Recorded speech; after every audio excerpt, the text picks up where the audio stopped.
But who were and they they? were all saying like bottom of the table, mid table. But It's just randoms though. who were I they mean, interviewing? People in Argentina or people in Mexico? random. Yeah, yeah. No, no, in Argentina. Oh, Randoms really? in the street. But it's like I'm gonna save my.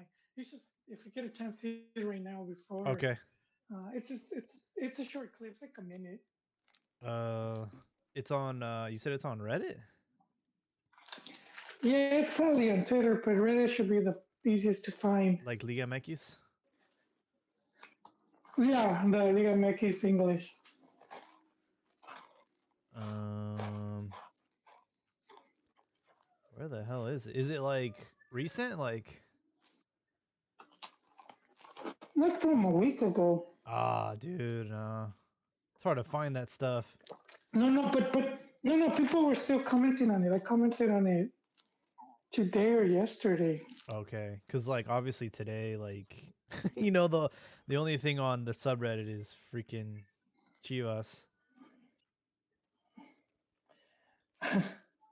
I'll have to find Yeah, it. no, because that was on the Oh, I found it. I found it. Okay, I'll play it right now. Okay, there you go. Okay. Wait. You might not want to play this clip because I think it's a clip from another podcast, and then they start doing their comments. Is it? Tigres, ¿en qué puesto terminaría la Liga Argentina? Y yo creo que terminaría a mitad de tabla. Mitad de tabla, 12, 13, por ahí, no compite. Los mexicanos no compiten. No, último, no. Okay. So I'll play like the first 10 seconds. Yeah. All right. Yeah. Let me play this shit real quick. Get this thing going.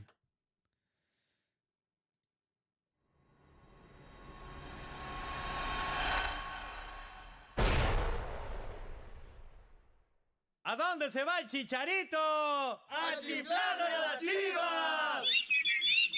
¿Qué pasó? ¿Qué pasó?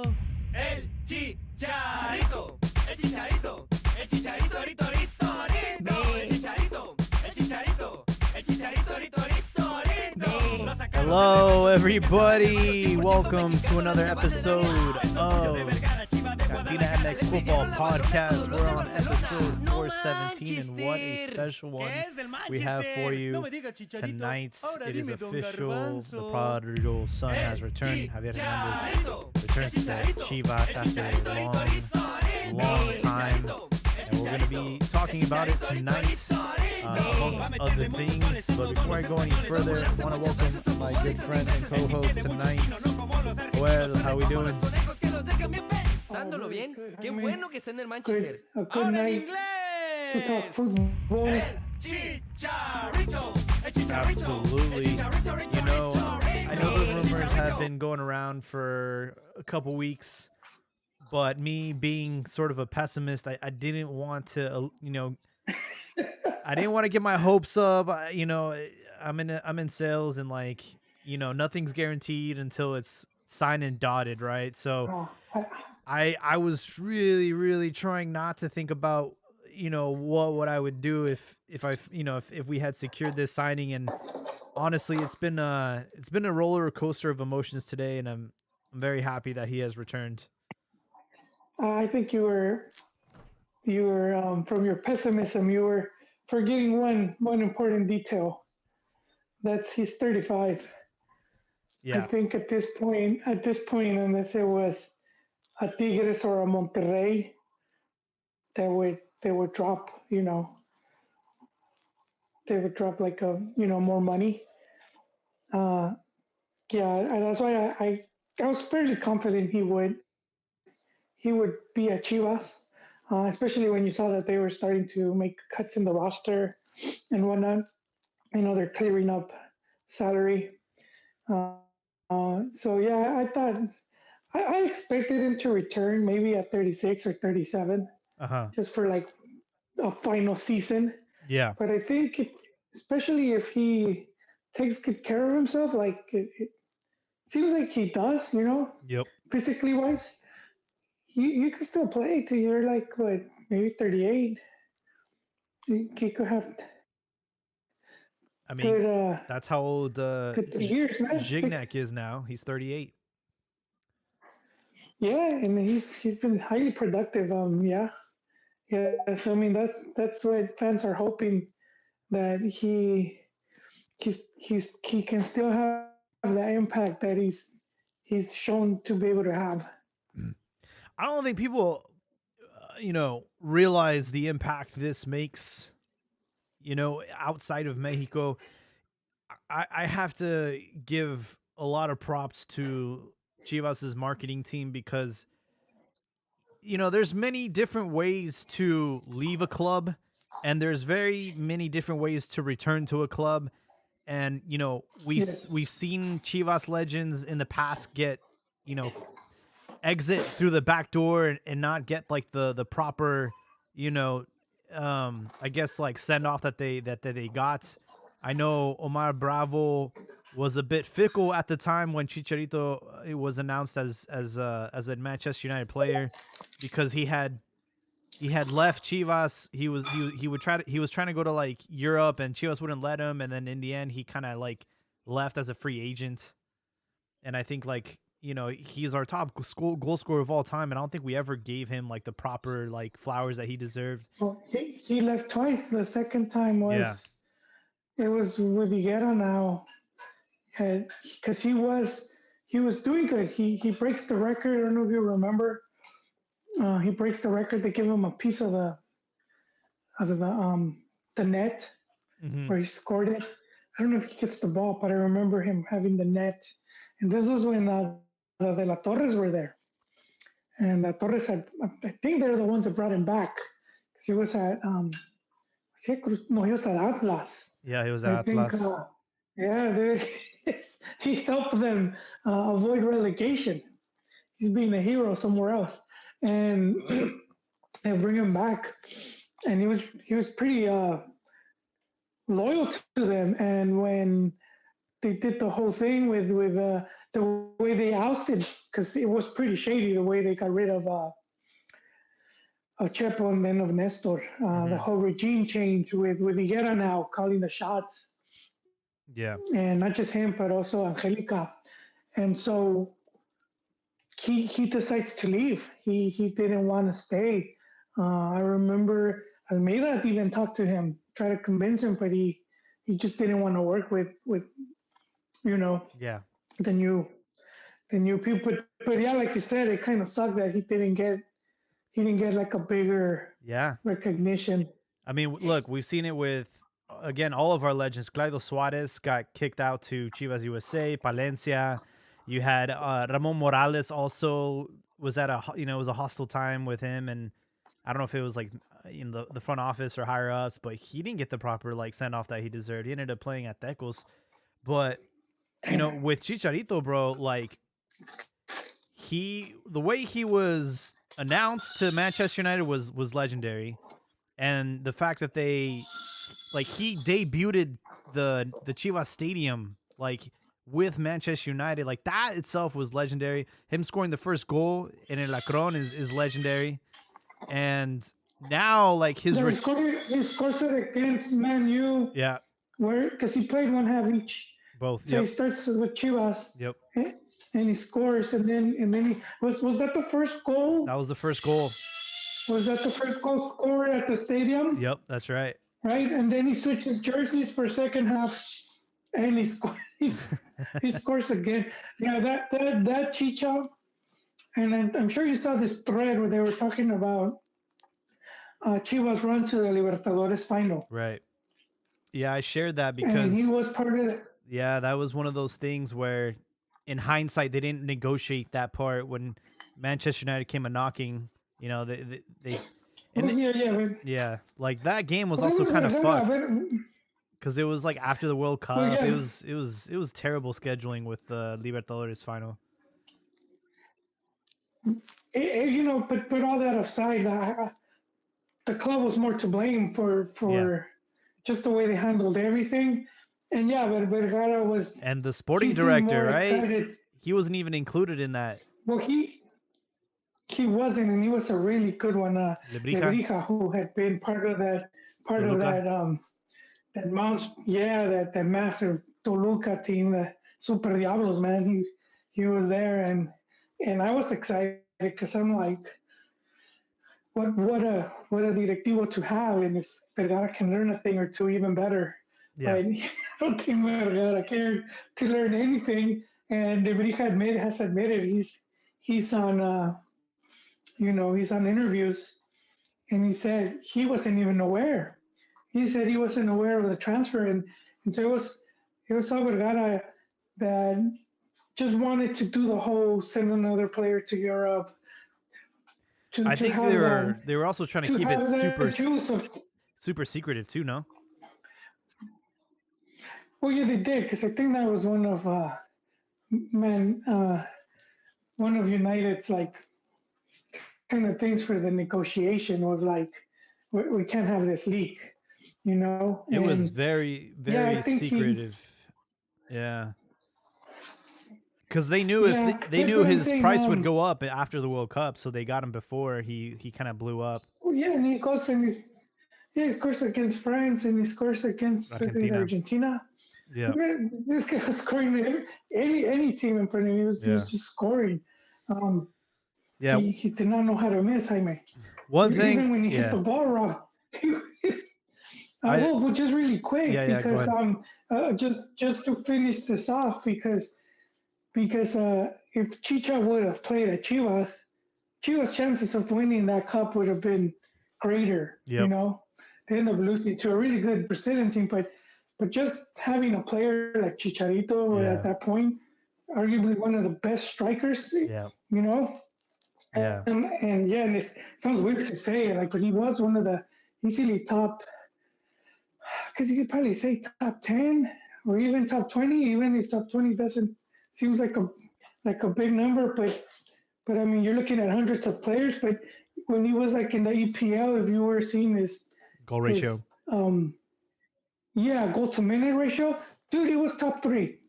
So I mean that's of all time too. That was like minimum 50 appearances all time on a list with like Thierry Henry. Yeah, but one thing with again like today's go ahead.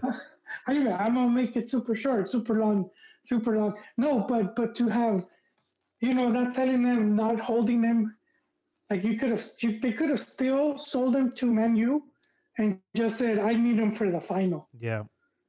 Because it's going to be a big game, and this was the travesty when Jaime don't mean to open all the wounds. He ends up playing instead of the Libertadores. He's playing with Man United. The MLS All-Star game. He's playing against like All-Stars. He went out to like Asia, played against All-Stars, and then he went to the MLS All-Star game, scored. Like, meanwhile, we're over here like we could have used him in that final. And that was the one thing about his departure about Chivas that really didn't sit well with me is like I was happy and proud that he did it, but he didn't win any silverware with us, and that was one thing that like I always hoped he would come back and bring us that title that he didn't bring us, when he left. So him returning is like full circle. And again, like shout out to the marketing team, because one thing that I really liked about like today was every club that he was at, man, gave him his flowers and we're celebrating this and congratulating him. It's like, it really goes to show the impact that he's had on the international scale.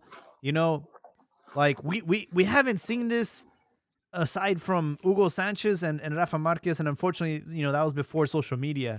So we really don't understand like the impact that they made at the world stage. And with Javier Hernandez joining Chivas, like that is like monster news, not just here, but everywhere, man. And like you saw Real Madrid, you saw Man U, you saw Leverkusen, like give him his flowers, and all these people, and even getting dude, when they showed Sir Alex like giving him like props, dude, man, I got really emotional because like Sir Alex to me is the best coach of all time, and for him to like do that, that was very special, man. Yeah, it was, Jaime. So was he presented today, or did we just get that video? Today was the announcement. Just the announcement now. The Chivas have an away game in Tijuana on Friday, and they will have an official unveiling on Saturday night at the Akron Stadium. I'm sure that it's going to sell out, and I don't know if they're going to paywall that through Chivas TV, but that is what's happening on Saturday. His jersey, they had him autograph some jerseys. They're all sold out. Like, I think Chivas have already like broken even with just jersey sales alone, bro. Yeah, let's just hope we get the Chicha Vault. I think he and was that word Rebels. But I think he enjoys that idolatry, and I think it makes him just overperform. Yeah, what a grand gesture that like everybody did today. It was world class, and you compare that, this or last week with Andres Guardado, announcing his departure from Europe, and he's gonna be playing in León. And even, dude, like in La Liga, they gave him like a standing ovation, bro. Like that was incredible. Like they didn't have to do that. And They even did the pasillo yeah, they with the did. players lining up. Yeah, dude. Which they do it for the champion team. I know when a team, Yeah, when they win the not title. always, but yeah, well, when they play their following game, I guess. Yeah. Because they'll do a, how do you say pasillo, hallway? Yeah, it's just like yeah, it's just a sign of respect. You let the team walk out and you applaud them, and they did that for Andres Guardado, and he has been the only player that has stayed in Europe that long. Did you ever get a pasillo, Jaime, like for your birthday? I got one Your friends will line for. up and I did you get had one when I was in varsity in my high school year. Yeah. I did get that on like it was like the senior the night. pasillo.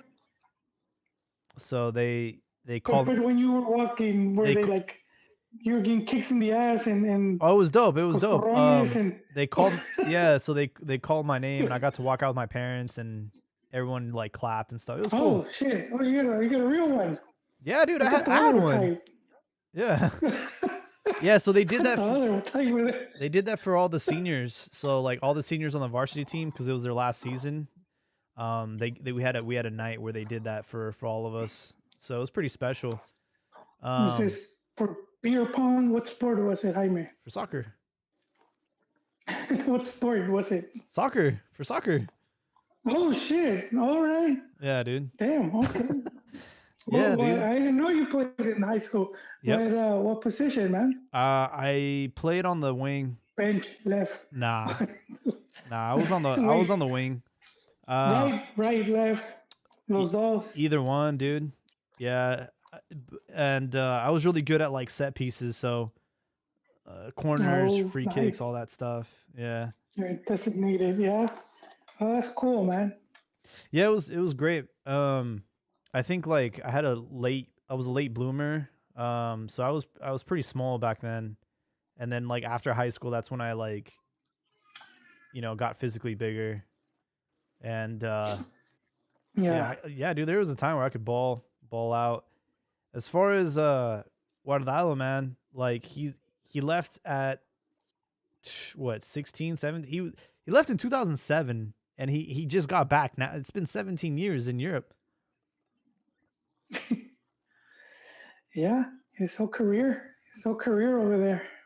So, a lot of people are comparing the two, and they're trying to rank them. That's always dumb.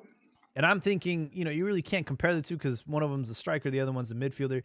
But if you were to say, all right, all-time great, obviously Hugo Sanchez. Number 2 for me is Rafa Marquez. Number 3 is Chicharito. Number 4, people are starting to say Guardado is number 4. What do you think of that? They're going off of the longevity. They're just going off of that for how long he stayed in Europe, um, which is good. It shows his quality.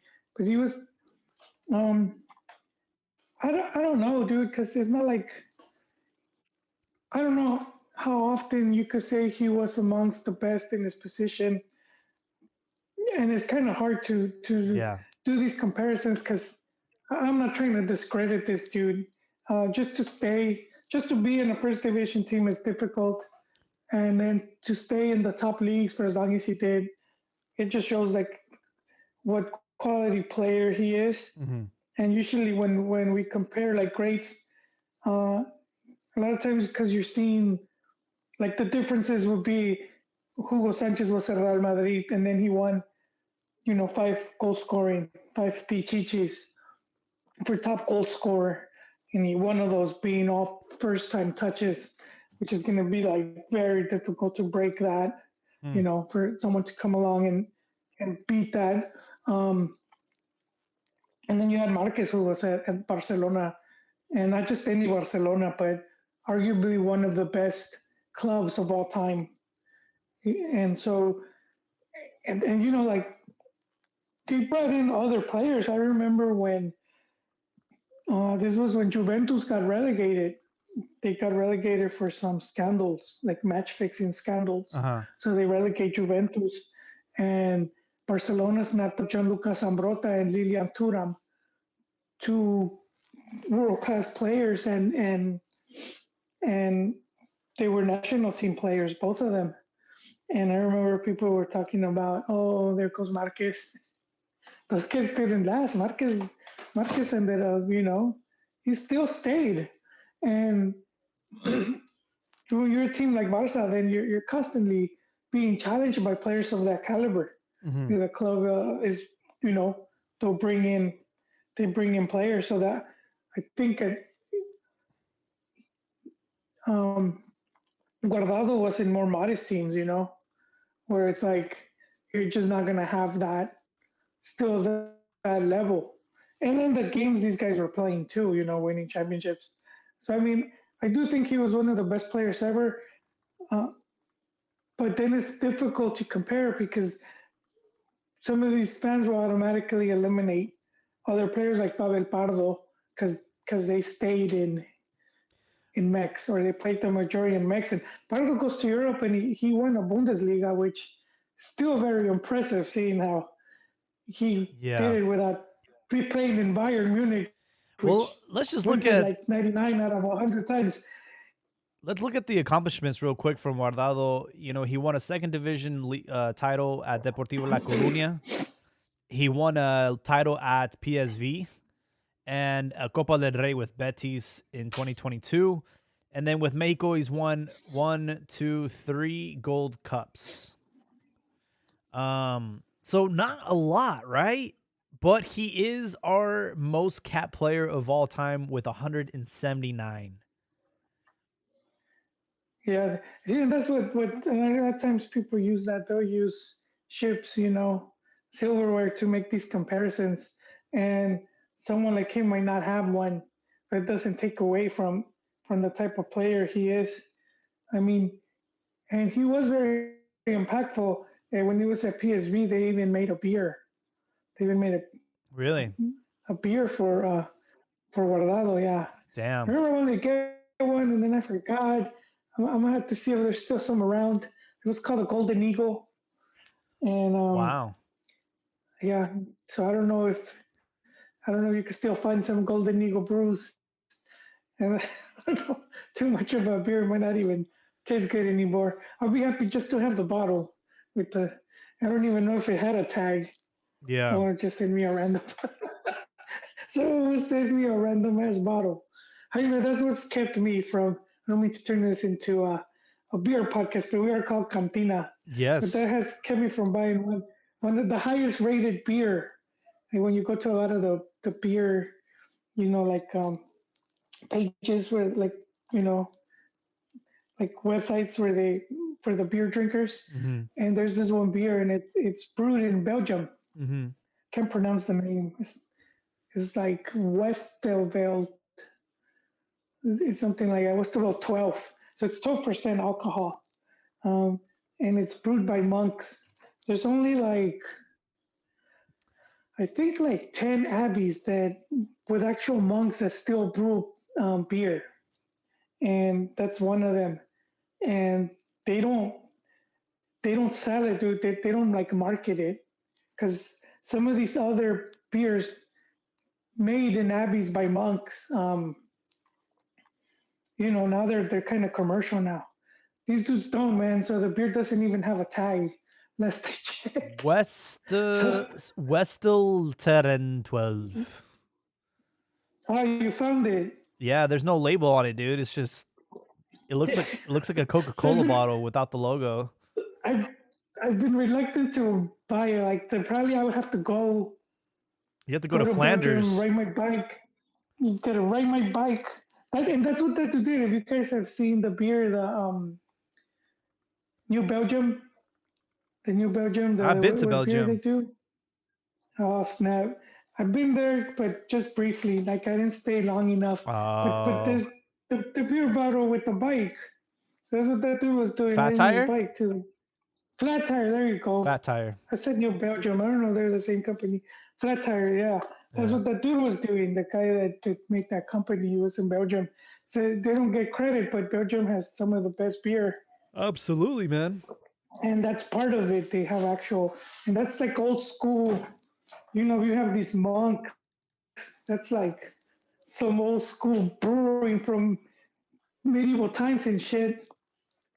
And it's the closest you get to drinking water turned to wine by the Almighty. Get some of this beer by these monks that just locked up in the abbey all day. Yeah, I went to Delirium Cafe in Brussels.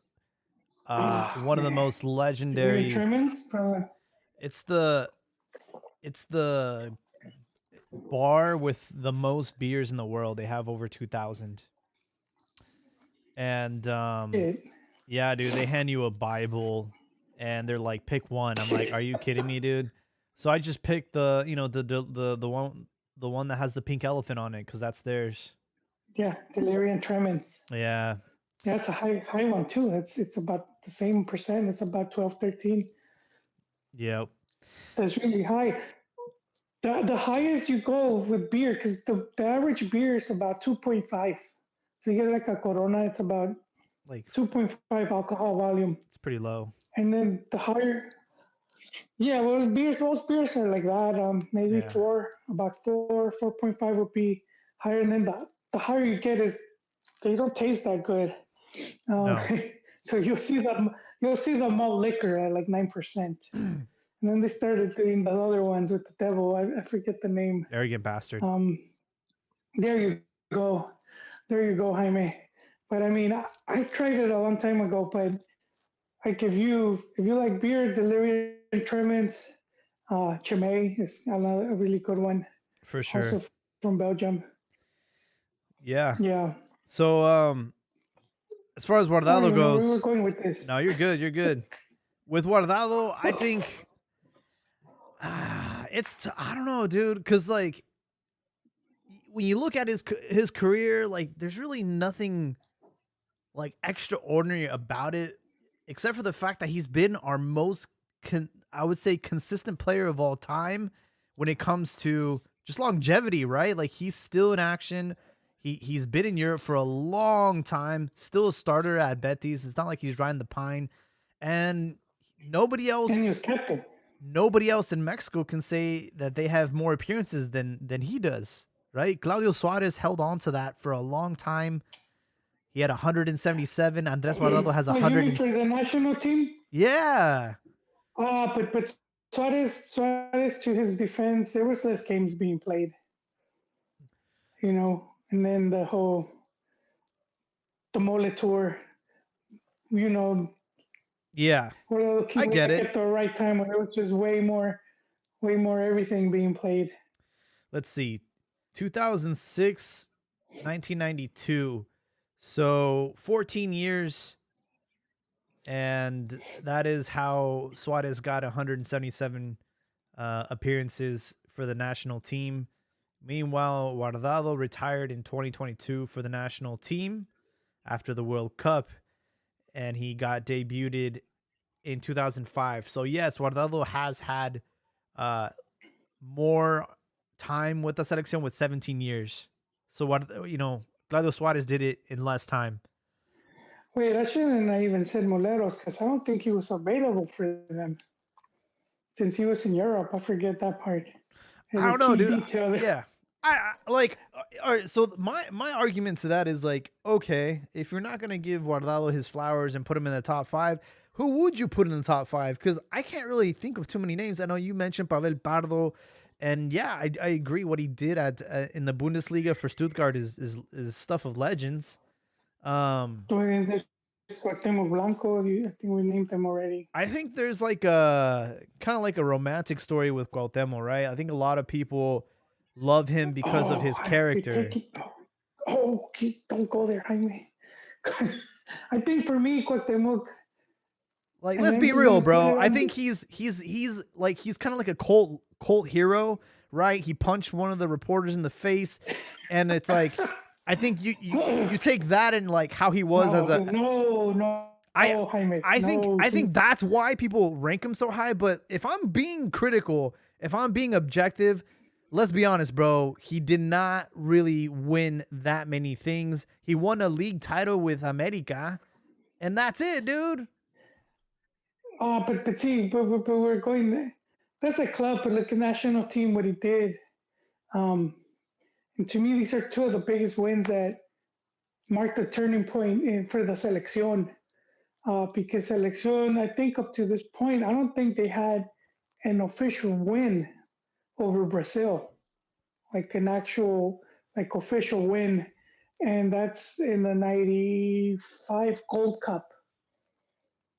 And so you have Mexico beating Brazil, and that's and for a title, and that gives it more prestige. But at the same time, it's sort of like I said, turning point because it shows Mex can beat that caliber of team. Granted, it wasn't like the full powered Brazil, but you still have to beat them. You still have to get those results. And so you beat that. They beat that team. That's 95. 4 years later, 1999 Confederations Cup, and Mexico's only silverware of a FIFA tournament, and they're beating Brazil again. And by this point, you got these two massive wins, and he was part of that 98, 98, 90, 98 World Cup. You just see the games, dude, and 97 Copa America, 97 Copa America, where Mexico finishes, I think, third place. But you have Luis Hernandez winning the leading goal scorer, which was over phenomenal, man. And Romario was playing. I think it was Romario also. No easy test to beat these guys out for the goal scoring title. But you have that, when you go through that timeline, 94 to let's say 02, of when Cuauhtemoc was at his prime. That's when you have all these Mexicans thinking Mexico's world power and that they could beat anyone. And in my opinion, he was a big reason for that. Having a player like that in the club, in the team, that he didn't go to Europe, but it didn't really matter, dude.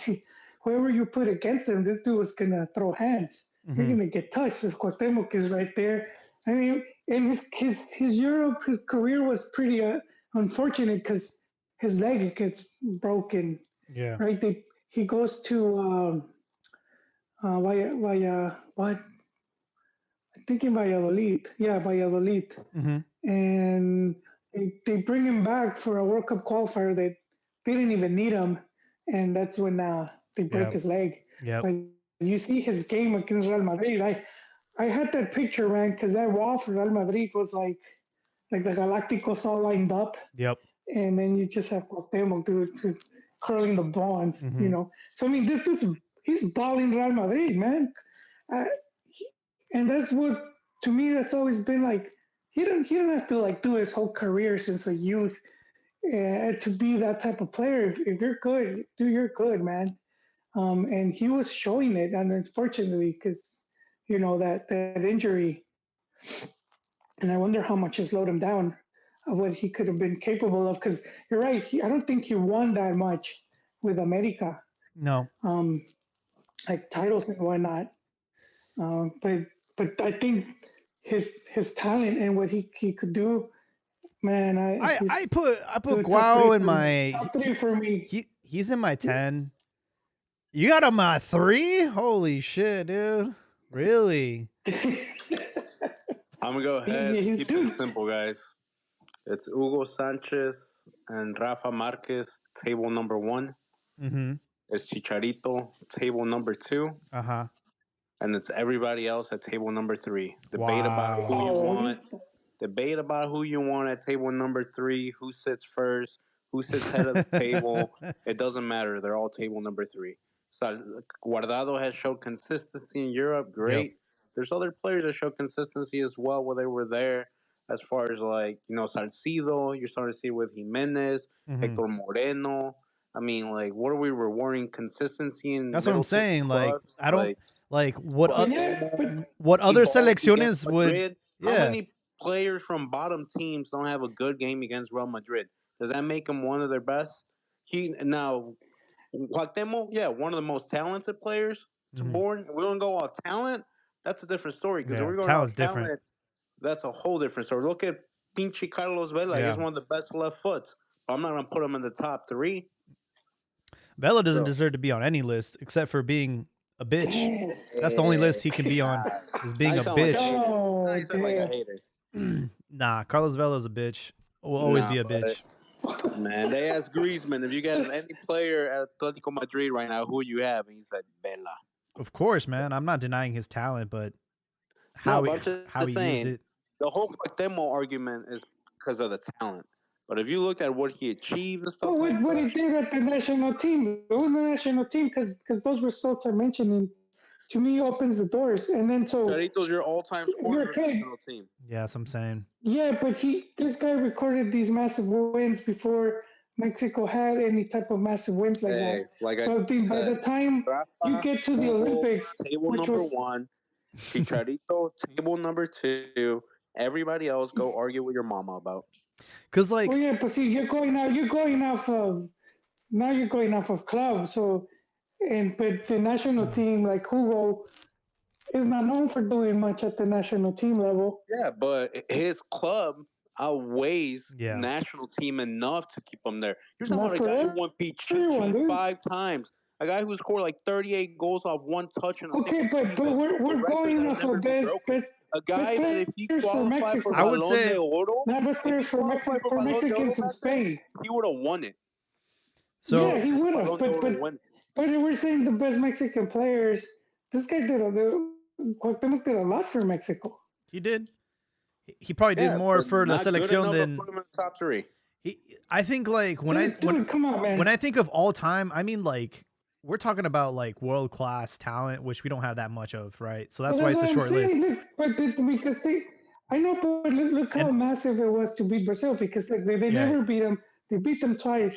By the time the 05, those are the youth. These kids saw these other wins. They're more confident. They're like, oh, we got this. We smacked these guys before. If you pull people off the street that aren't Mexican and you name me a top player for Mexico, they would probably say Hugo Sanchez or Chicharito. That's it, bro. Or Ochoa. That's it. That's it, dude. That's all they know, dude. They don't know about Cuauhtemoc Blanco unless they play FIFA.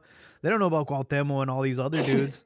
All they know is Ochoa, Chicharito, and maybe Hugo Sanchez. Maybe. Well, if you're a national team fan, you have to know about Cuauhtemoc, man. You just can't. It's just it's hard. I think this is a Chivas fan. Like I said, I think a lot of people, Cuauhtemoc hits the nostalgia factor, the romantic. Again, they romanticize of him because of the other things he did outside of just being a great footballer, like his personality, his beef, smashing Galilea. He was on a novella at one point. This dude was, so it's hard, dude. Like, don't get me wrong. I love Cuauhtemoc. Like the talent was there. It was fun to watch him play. Like he did shit that no one else would attempt to do. Contamina. Yeah, so there's no question that it was like watching a Sunday league baller be a professional. Like he would have the audacity to like do just wild shit. You know, he was like our hood Mexican Ronaldinho. And with that, I respect it. I love it. But if you look at both things combined, national team and club and achievements, nah, man. Hugo and Rafa and Chicharito. He did like that professionalism, but I think you guys underrate. I just think he didn't accomplish much. I think that's the thing. Not underrating nothing. No, I think he changed it. What's wrong with he elevated what Mexico is capable of doing.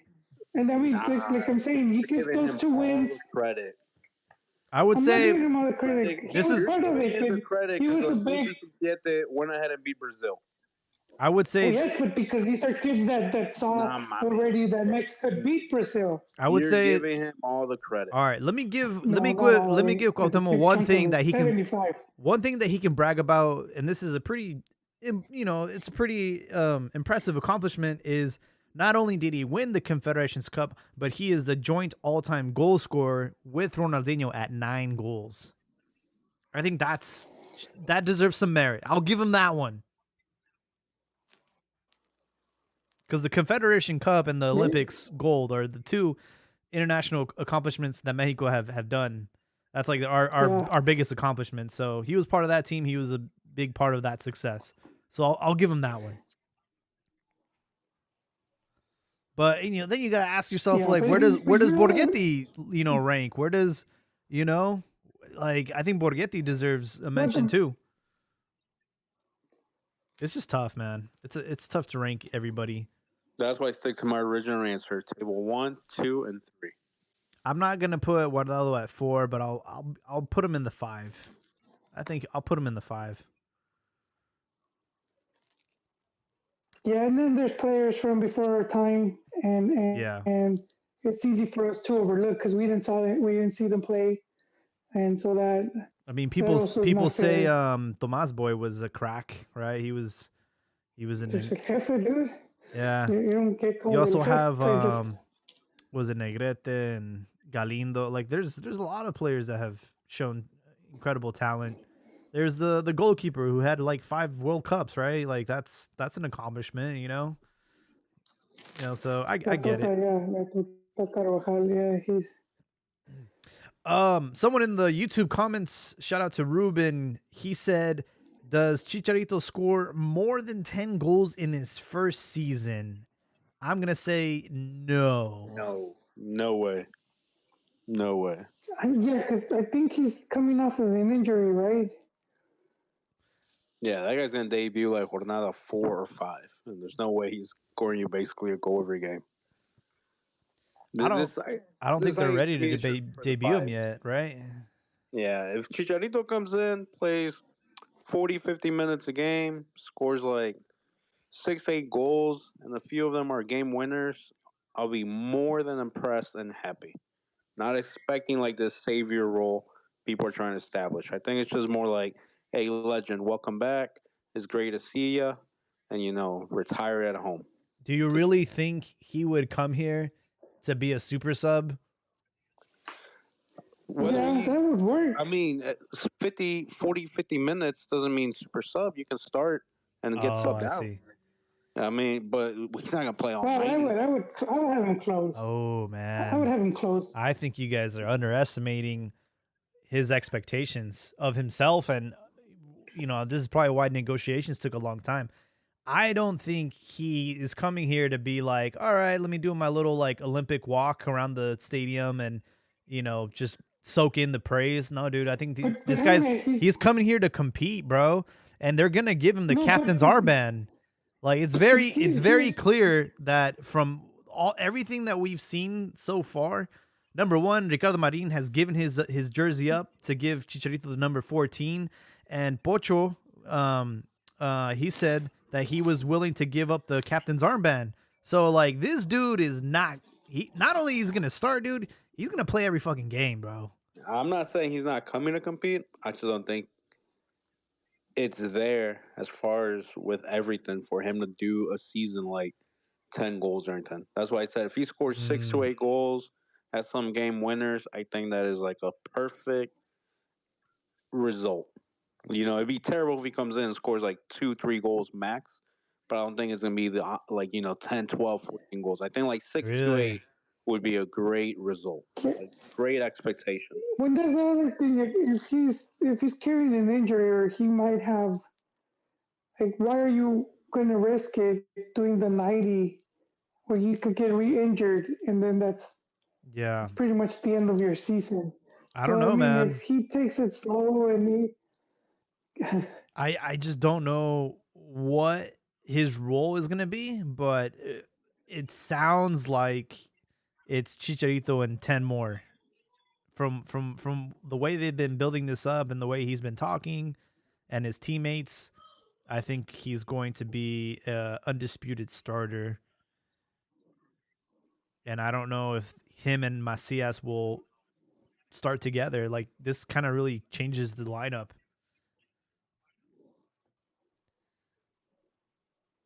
But yeah, Ruben, to basically answer your question, I don't think any of us are expecting him to score 10 goals this season. Number one, the season has already started, so he's already at a deficit there. And number two, I don't know how quickly he's going to be, incorporated into the team. Right now, we do have, 2 games already played. A third one, is on deck for Friday. So I don't really expect him to get his debut until at least the end of the month or maybe early February, depending on if he is physically ready to play. I would say he'll probably score like more than Peralta. That's all I'm gonna say.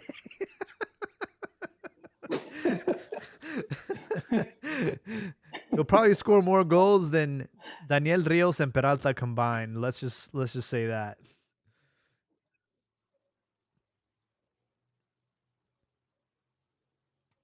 Man, don't go ahead and jinx him like that. But you know what? I'm glad he's back, dude. I still remember that Manchester United day. I was in high school. I was in the library. Yeah. I opened up the computer. Went to Medio Tiempo because back then that was like the website for everything. Hell yeah, dude. Dude, they had like the Mexican League fantasy, like all the news, everything. And the home screen page is boom, Chicharito United jersey. Yep. It was like 5 seconds of like just shock. I was like, what the fuck? Yeah, I know, dude. And then boom, it like just happened. And to be honest, I'm xenophobic. So back then I didn't watch Premier League, nothing. To me, Liga MX is the greatest thing in the world. And then I was like, well, shit, I guess I'm going to start watching Premier League. And just started watching Premier League every Saturday to watch them. Yeah. I remember my first job, I worked with a bunch of Medica guys, so I pissed them off. And in the back of the restaurant, I put like a Chicharito Manchester United poster. It was just like vibe. That's it was awesome. great. So it's just like, I think the reason there's a lot of like hype on social media and things like that Yeah. is because that happened to a lot of what's considered like millennials. So it's almost like our childhood coming full circle as well. So It's like when Tobey Maguire showed up in the last Spider-Man movie. You're like, oh my God, that's Tobey. Like the OG Spider-Man. Exactly. And you have like a lot of like haters and shit saying like, oh, pinche Chivas hermanos are excited about a guy who has one knee, old man, whatever. I'm like, bro, it's not even about that, man. Yeah. You can't understand because your legends don't come back, like especially the Atlas. They go to Tigres. Yeah, they go to Tigres, they go to Leon. Motherfuckers can't understand. This is like new to them, so they got nothing else to hate. Imagine how small your club must be when instead of going back, they go to Leon. God, everyone. There's not even exactly Leon. It's not like they're going to a money team. They're not even going to like a new modern big club. Like they're not going to Rayados. They're not going to Tigres. No, they're going to fucking Leon, Guanajuato, bro. No disrespect, but come on, dude. And you know what? What does Leon have on these players? Because they got Donovan, they got Marquez, they got Guardado. They got Grupo Pachuca, my friend. They have something. Are they like promising them like inductions into their Hall of Fame? Like, what's going on here? I mean, think about it. If you were getting an offer, would you go back to Atlas right now? Fuck no, dude. Why not? They won. You could potentially help. Nobody's them there win. anymore. Coca left, and so did all the other guys that helped win that Yeah, title. but unless Orlegi is no longer part of that, because Orlegi at least every 5 years Mm-hmm. they're competing for honors. That's what he was doing with Santos. Mm-hmm. El Grupo ya Orlegi. There you go. So I mean, why wouldn't you have confidence in that? Yeah, I'm not sure what's in the water over there in Leon, but they have done a great job getting some players. The one that still like I need someone to explain this to me using like calculus or just some kind of logic is Ronaldinho to Querétaro, bro. Someone needs to explain that one to me because that makes no fucking sense. Querétaro was at one point being used to launder money by cartel. It's just such a random. It's not that random, dude. That's a lot of money they could pay that dude. It's either that or under the table. Who was it? Danny Alves to Pumas. That was kind of random too. Yeah, but at this point, that was kind of trash, dude. I don't. The Ronaldinho one was the more, and I do think Ronaldinho. I was watching a clip on Twitter the other day where like he came in with like 10 minutes for the game to end against America. He just shit on them for 10 minutes, bro. He got a standing ovation, everything. Like this dude was living the life at Gallos, banging Carlos Salcedo's, sister. She's pretty hot. Was that confirmed? Bro, or was just because of that one picture? She was all over his Instagram stories and she photos. Was oh, damn. Okay, I thought it was like a picture she put up. I didn't know she was in this suits. Oh yeah, bro. They got photos together and everything. Bro, it's Ronaldinho, man. You gotta try. You seen that video? We was at a club and the caption's like, we bumped into this old guy who's telling us he used to be a famous player. Yeah. And there's like some blonde white girls and the player's Ronaldinho. Yeah. It's that guy, man. Dude, I wish I could speak Portuguese because I would love to hear all these stories about Ronaldinho's travels, especially like when he got caught with a fake passport in Paraguay. And then he had to go to like jail, and this is during COVID. He had to go to soccer in jail. And he's like playing soccer and shit. I'm like, bro, he was having the time of his life over there. Like he probably had him like the sweet. This shit's hilarious, dude. Yeah, dude, it's hilarious, but it's kind of sad. It makes you wonder, like, where the fuck are these like superstars with like proper management? Oh, like, dude, I'm sure like, he broke right he probably now. blew every penny he made, dude. Yeah, that's why they do that. Some shady dealings. I wouldn't be surprised if there was shady dealings going on at that time with Querétaro. I mean, that's why if you go to the what was it? I couldn't call it massacre, but what was it? Querétaro and Atlas, was it? Where the fans were dragged, and then at first it was reported that some of them were dead, and then reports came that no one died. They were just injured. Yeah, it was a Querétaro Atlas game, and yeah, there was. And then they were saying that because in the Barra Bravas that there was like dudes that linked to like different cartels or something like that.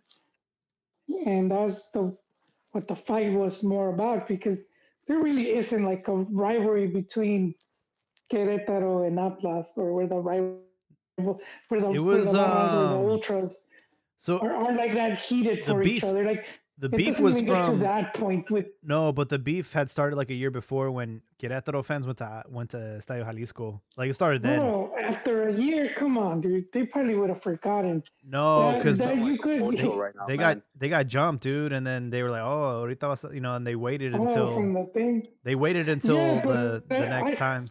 Yeah, there's still articles of that. Like I think they're still Ah, linked. you sound like an Yeah, American tourist, my guy. You blame everything that goes nah, bad in dude. Mexico on cartels. Like that's the definite answer I'm to it. Hey man, I look, wasn't being Querétaro, cartels. they I had a said good people team. linked They to made a them, final. like They had Wuce as probably the like coach. Who's to say that they saw the opportunity to, build a shot like that one shot, like it's now or never, and they went for it. And look at Ronaldinho's past. Like the dude was broke. He is broke. If they give you a decent offer in Mexico, if he was trying to cross the Paraguayan border with a fake passport, yeah. what tells you that when Querétaro hit him up, he wasn't broke? He's like, all right, it's not China. It's not some crazy. Yeah. It's not Vietnam. It's Mexico. I love Mexico. I love Mexican people. And you're gonna pay me good money. All right, let's do it. And it wasn't like total money laundering because he actually showed up. They competed. They made a final. But it's not to blame everything on cartel or money laundering. Maybe it was a serious project because they Yeah. gave serious project results. They were one game away from Orbelin being was on that champions. team, right? Yeah, there's a Yeah, lot. sounds like a Orbelin, pocho. there's a lot. they had Buse, squad, dude. San Beso, they had a squad. He could have been that missing piece. Even more of a reason to hit on Vucetic because how do you leave that man on the bench, bro?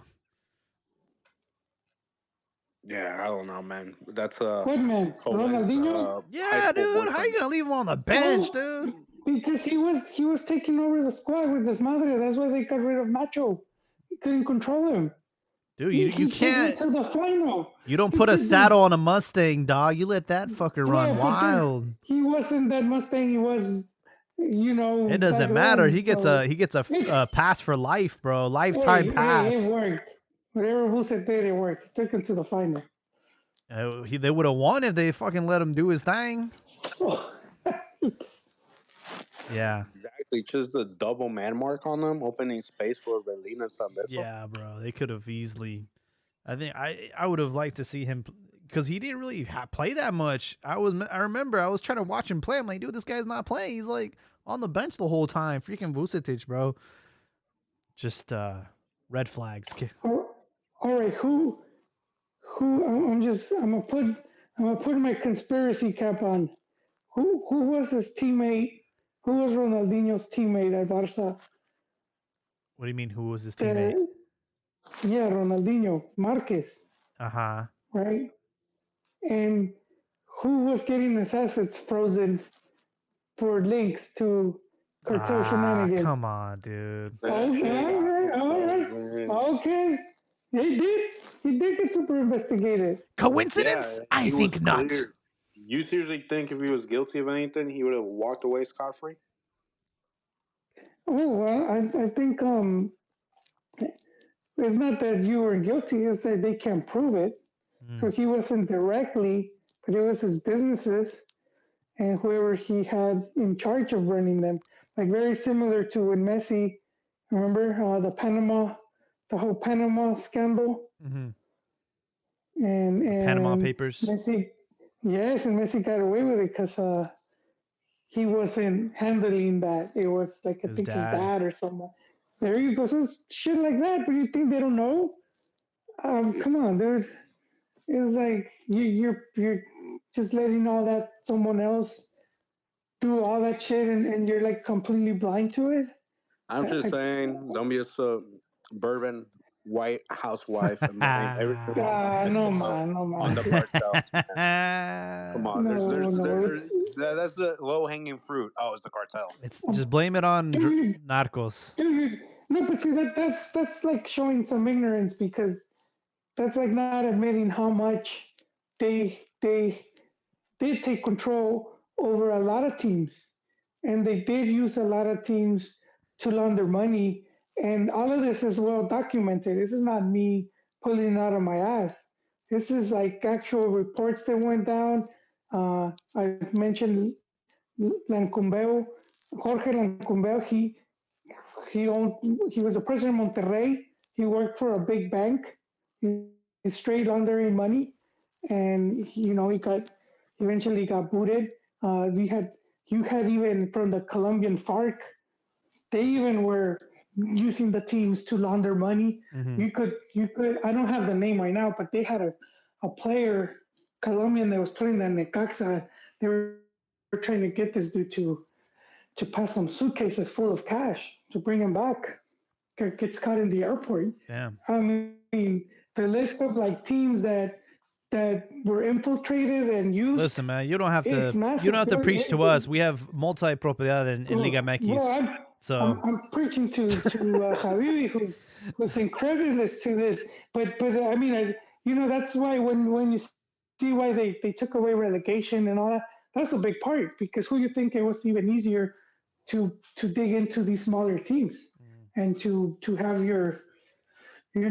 like to fund all these smaller teams and whatnot, and you even see like the whole influence going into like where the government, I would say the government, like for example, like for like the state, like the states will own the stadium, right? So then where does the money come from? So they'll build like stadiums and whatnot, and the teams is playing there. But a lot of the clubs, they don't really own their stadiums. I don't even know which teams actually own this. There must be like, Chivas, yeah, Chivas the owner. probably Tijuana. Estadio Does Caliente. America It's very own Azteca? well, yeah, it's Televisa. Yeah, but it's Televisa, so yeah, you Yeah. could say that. I mean, but I want to play a soundbite. Before I do that, I just want to say we are sponsored by Manscaped, and we welcome you guys to check them out at manscaped.com. Save 20% and free shipping using the promo code CANTINA. Let me play this clip real quick. Tigres, ¿en qué puesto terminaría la Liga Argentina? Y yo creo que terminaría a mitad de tabla. Mitad de tabla, 12, 13, por ahí, no compite. Los mexicanos no compiten. No, último, no.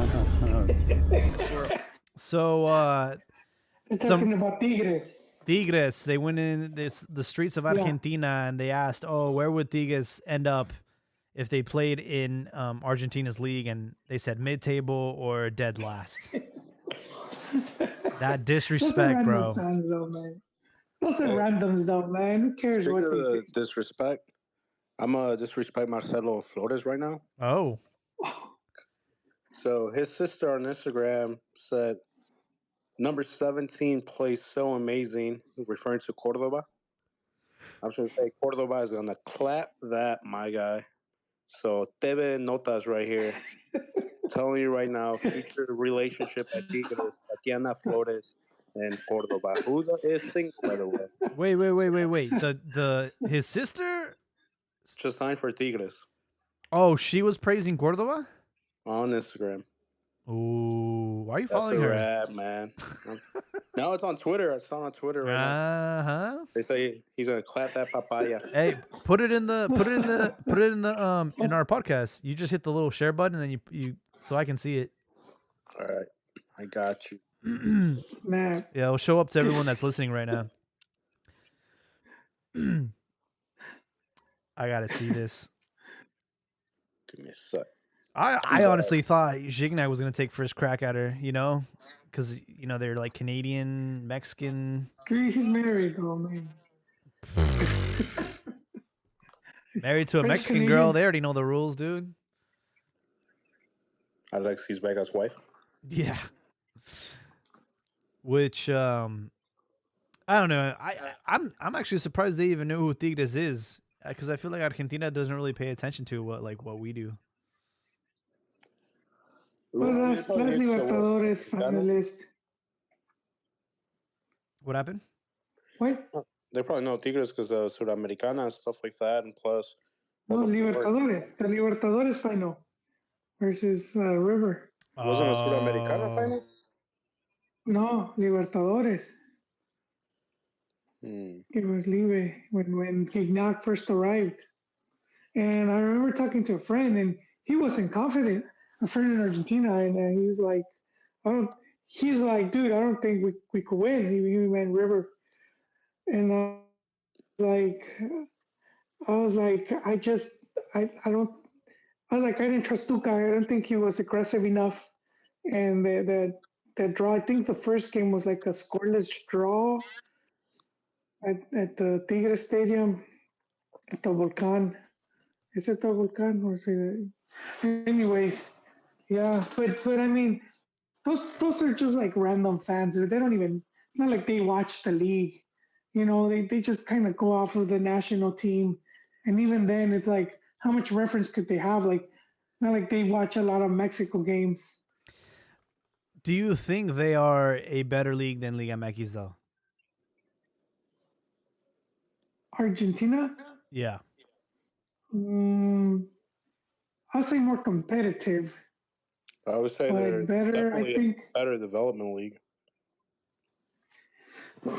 I think I would say they're a better league, but I don't think that makes their teams better. I don't know if it makes sense. To me, it's just more competitive because like pretty much the majority of the games are balls to the wall. Um, What what but what and what whatever doesn't talent make they have, sense is I like. they have 28 teams. Well, yeah, man, they need money. They're broke. They need to try to sell players abroad. You know, scouts or whatever. They're not going to be paying that much attention to the lower divisions. I But yeah. but like Max, when they put together, like Max puts together strong teams, um, yeah, they will go over there and they would do well because they could put, you know, like the Monterrey and whatnot. Um, you just don't see that level of intensity in Mex because of the liguilla. So it's sort of like All I you know could kind of is like we can take only the foot yeah. off the pedestal. We can only go off of Copa Libertadores results, and I mean Chivas made every Argentinian team their bitch. So I don't think that they're head and shoulders above Liga MX. I will say though, when you talk about what is it, Pareto's principle, like 80-20, Yeah. I do think that like their top 20% is probably on par or better than our like 20%, like our top, you know. Well, Like who knows, man? Maybe back then, because they were able to get like the top players from the other South American teams, but now you they're know, going straight to from Europe. Uruguay. Yeah. Yeah, now they go straight to Europe. So now those clubs aren't as strong as they used to be. And the Um, Argentinian and not peso is just not that strong not either. just yeah, and not just Europe. I mean, even going to Mexico or MLS, Mhm. um, you know, in other countries. So it's not those teams aren't as strong as they used to be. I would just say though, it's to me it is more competitive just because the nature of the league.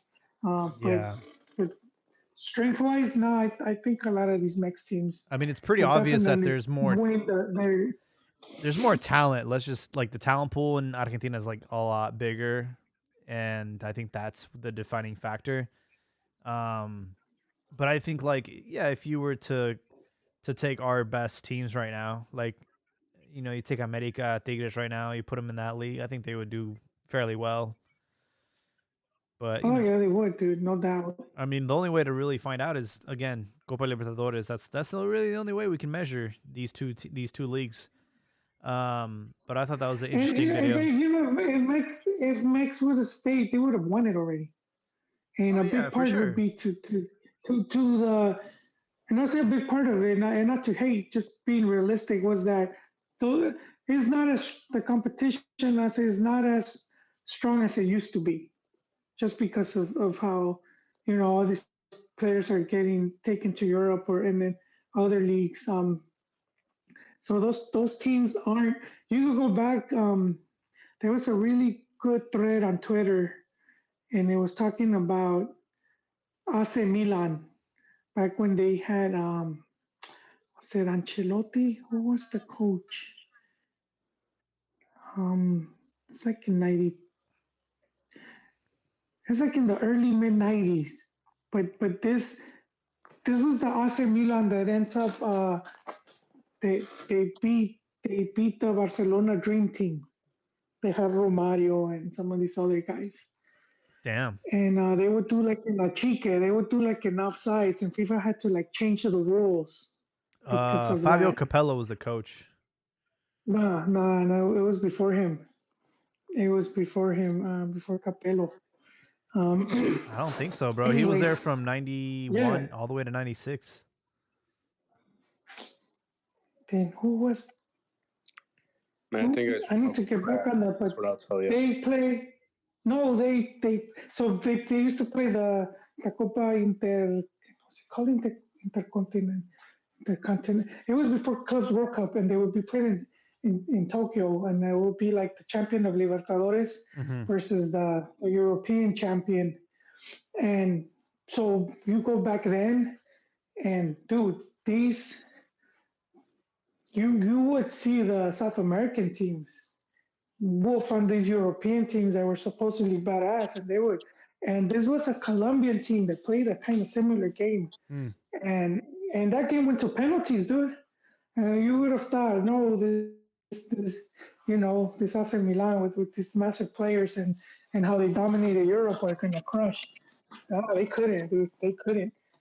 So I'm just, let me go back to that because it might have been earlier in the 90s then. But I know it wasn't Capello. For I sure. think he inherited that. I do want to open it up to the chat or anyone listening. Feel free to request to speak. We want to hear your thoughts on the big news with Chicharito returning to Chivas. What's your favorite moment? What do you think he'll do at Chivas? Yeah, I just want to open it up to everybody else while we continue talking. There were some results today. San Luis had the 1-goal lead against Tigres. They should have honestly scored another goal. Vitinho was on just a tear tonight. But Tigres do what Tigres do, showing that resilience and experience. We're able to turn things back around in the second half, and they got the victory 2-1 today. And Rayados Querétaro tied 1-1. Brandon Vazquez, the Mexican-American, scoring. And, yeah, what could have been at Chivas if Peláez had money. I didn't use transfer market as is. You mean the money? Yeah. Yeah, But I mean, interesting come on. pickup for Rayados having Brandon Vazquez. We also have we talked about Vega going to Toluca, man? I don't know if we did that on the last pod. Yeah. How do y'all feel about that? Who going where? Alexis Vega going to Toluca. Oh, return. He went back home. It doesn't make sense because that's where he debuted. They know him there. Coaches know him there. His people.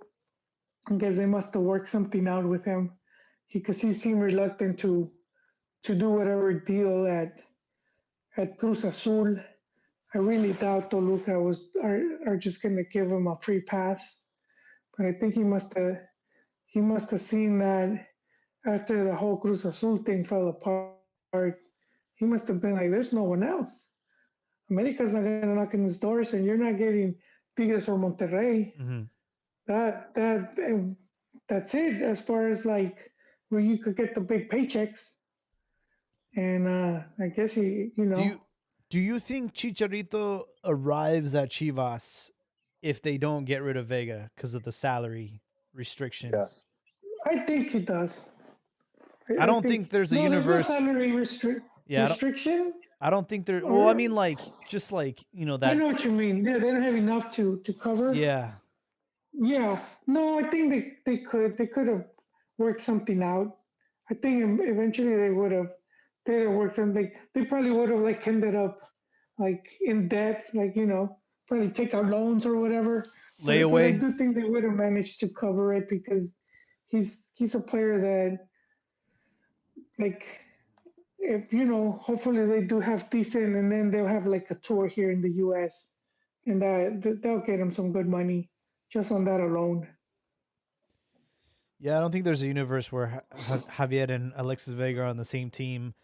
But dude, just to, I hate to like shit on him, but man, like compare the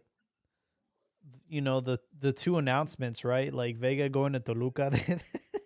Like the creativity levels was pretty bad, dude. Like they didn't even like he didn't even have to act, bro. They just recorded him waking up, and they're like, all right, well, I guess we'll just use this as the announcer. Like they just have him in his bed, like sleeping, and then he wakes up like he just was out partying the whole night. He's like hungover, and they're like, "Hey, man, this was all a dream. Like you're back home now." It's just like, what, dude?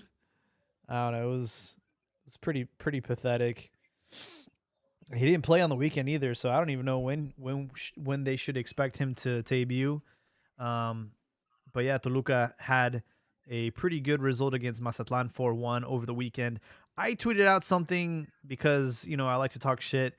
And I said Volpe will score more goals than Alexis Vega this season. He's already got one. Shit, well, it's on his way, man. Volpe is going to score more goals. And for those that don't know who Volpe is, he is their goalkeeper. Hey man, I think we did talk about it. Like I said, it's just downhill from here. I don't see him having like a comeback from anywhere else. I mean, none of the other top teams are going to sign him. He's not going to go to the top team in Europe, so he's going to be from here on downward. But I think also, even if he didn't leave, I still think Chicha comes. I think Vega's salary was more in the club, and then with Chicharito, it was a big money coming in from sponsors, so the hit wouldn't have been as bad. And at the same Yeah. time, you could have done a loan from the sponsors in the sense of you help me cover his salary and just give me a less cut of the jerseys or some bullshit. Well, I have Bega for the next 6 months. But yeah, man, screw that guy. He had his opportunity to make it big. He wasted it. So good thing he Yep. bought his girl BBL while he had the money to do it. I wonder if you can get a refund there. You're like, hey, sorry, babe, we're going to have to sell it back. I need to. The fact you can tell it's a BBL should be a reason to ask for a refund, but that's a different story. Yeah, dude. We also had Cade Cowell make his debut for Chivas. Came in the second half in a very brutal conditions over there in Nuevo León. Chivas frustratingly lost that match over the weekend. I've seen this time and time again. They have a great start to the game. They're dominant, but they waste their chances. They don't put them away, and you cannot allow yourself to do that against a team like Tigres. In the second half, Cordova scored the goal, and then we played catch up from there on, and we weren't able to get anything on the board. Cade Cowell had maybe like 30 to 40 minutes, maybe I think like 30, 35, and he looked okay. There were like two chances that I thought he was gonna put away, and he didn't. He didn't have his boots on, but I don't know. We'll see how him and Chicharito and the rest of the team sort of start gelling in the upcoming weeks. I think that's what I'm most excited about is what does the big picture look like? How can Gago get the most out of this team? One player that's really like surprising me is Dilon Chavez's kid, Mateo. That guy is they gave him the starting spot, and I don't think he's gonna let it go, even if we do get Gallardo.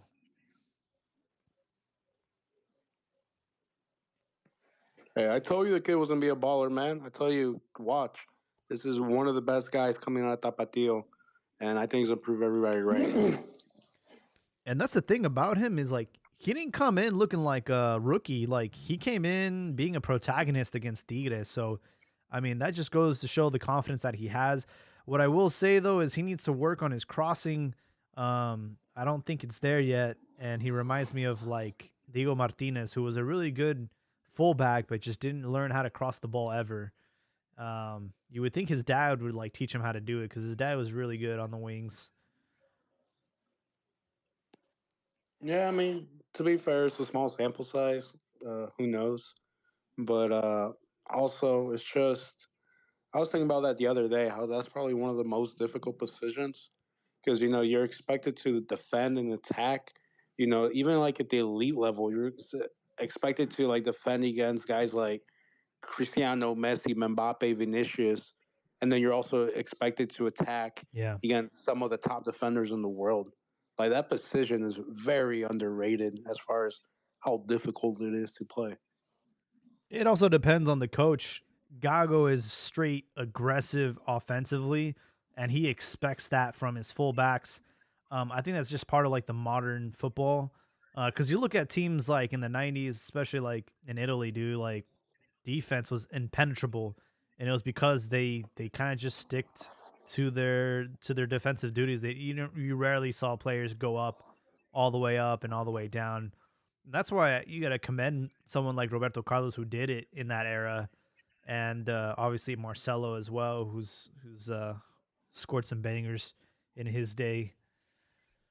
But I'm excited to see, the finished product. I don't know if we're gonna get any more refuerzos. You forgot one of the defenders, mi Jaime. Cafu. Cafu was like a center back though. He wasn't really a left or He right. would go up in attack. Yeah, he would from time to time. And only player to play 3 straight World Cup finals. That's crazy. Bananas.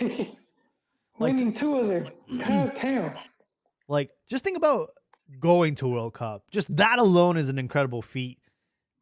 I can't imagine going to 3 straight World Cup finals, bro. That's insane. I'm going off of memory, so I'm gonna have to check right now. But I believe he. I don't think he had played in the '94 World Cup. I think he was bench, and in the final, the dude gets injured and he gets thrown in there.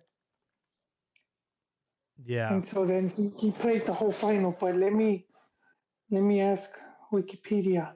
But I think, and if that was his first match, that's just insane. Well, that was the whole point, that he appeared. It's not just like he was on the bench, but he actually appeared in a final. Yeah. Oh no! He played it. Yeah, he played it. But I'm saying I don't. Yeah, it's just destined, man. We have Albert Perez joining us. Albert, welcome to the podcast. Thanks for joining us. How are you taking these news with Chicharito returning to Guadalajara? How's it going? Can you hear me? Yes, sir. Hey, how's it going? How's it going, everybody? What's going on, Joel? Hey, what's up, dude? Good to have you here again. We're over here. We're drinking our own champagne. I haven't been here in a while. You know what? I'm happy. You know, I saw Itam Berezna from ESPN clowning. You know, oh, it's not like you got Ronaldo back, but Chicharito. You know, Chicharito was a top 3 player of all time in Mexico. He played a short time with Chivas, but he was loved. You know, because Pereira the RG. No, he's Mexican. He does hockey games, and he does Liga Mexicana. Oh, okay. I thought it was that Pereira guy that used to be in with Jorge Ramos. No, Del Valle was his biggest hater. No. But I mean, to me, it would have been ironic if like that RG guy would be clowning, because it's very common in Argentina for them celebrating, you know, some players returning from Europe or returning just to retire at the club. They always, you know what I mean? And it's like, is this dude really talking shit? But it's some hockey guy. Nah, we don't care about this guy. You know I'm gonna talk shit too? Fight system, man. Oh, yeah. That mofo tweeted. He's a hater. Yeah, Chicharito is back, but the real question is his knee will be back. Or some BS like that. That's not hating. No. Bro, that's disrespect, bro. Yeah, he said Chicharito's back, but will his knee be back? I'm like, what? That's some good baiting. That's a good bait. Nah, man, that's hating. It's a master baiter. What are you talking about? Or the people that are questioning like his status.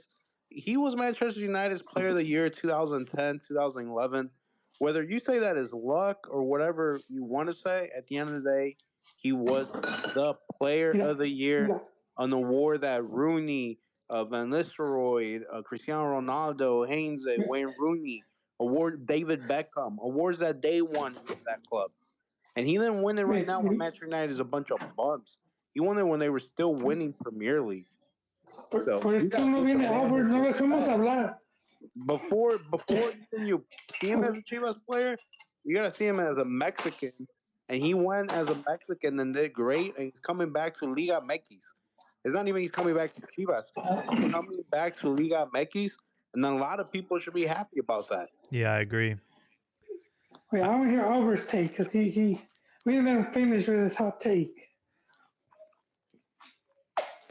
Ya se fue. Oh, He's still on. ¿Dónde está? Maybe he's on mute. I mean, he's not on mute with on the app, Hold on, but hold on. oh, there he is. Yeah, I think. Hello? Can you hear me? Yeah, we can hear you. Yeah, Okay. we lost you there, man. My phone, I went to sleep. Oh, All right. No fire alarm this time because I'm in the car. All right. Anyways, so okay. So they're saying Jose del Valle, the Guatemalan guy, he was saying, oh, Chicharito es la gran contratación de Chivas, pero ni sería, pero con América, Tigres y Monterrey sería suplente. I mean, damn.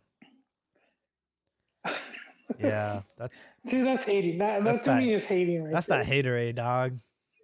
Yeah, it is haterade. Oh no, he's That's good though. he went silent again. He went silent. And he lost his phone's sleeping. Yeah, it's all good. No, man, Jose. Okay, I'm here. There he is. Okay, so what's the name? So it's like, look at Monterrey. They hired that Canales bum who, honestly, I think Chicharito's going to be a lot better player than that guy. And you know what? Chicharito's not given a lot of credit. That first season with Manu, didn't he bench the Bulgarian? He benched them. Yeah, Berbatov. Yep.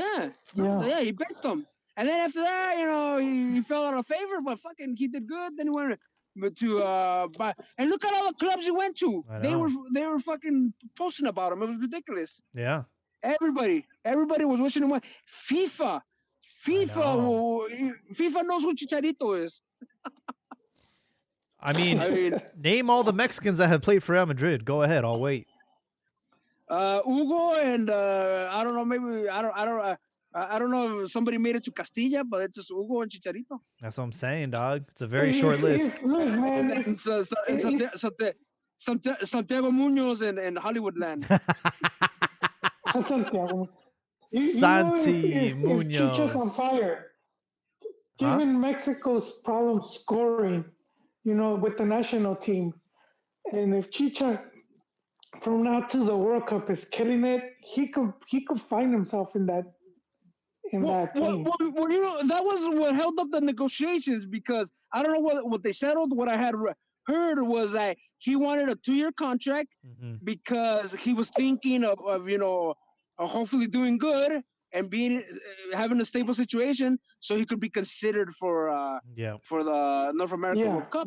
I mean, if you look at the picture right now, I mean, it's 4 guys and you know what? And who knows? I mean, you just need to get on a fucking hot streak, and people are gonna clamor for you. Yeah, if he's in a hot streak and given his popularity, and he scored. It's not like Mexico's full of strikers right now. They're having a hard time. Quinones and Santi. Someone's sliding in there. Yeah, and even then they still haven't. And let's be real. Age.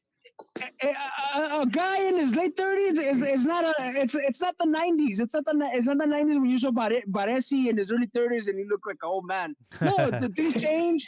Chicharito takes care of himself. We have science. Yeah, there's science. They're not.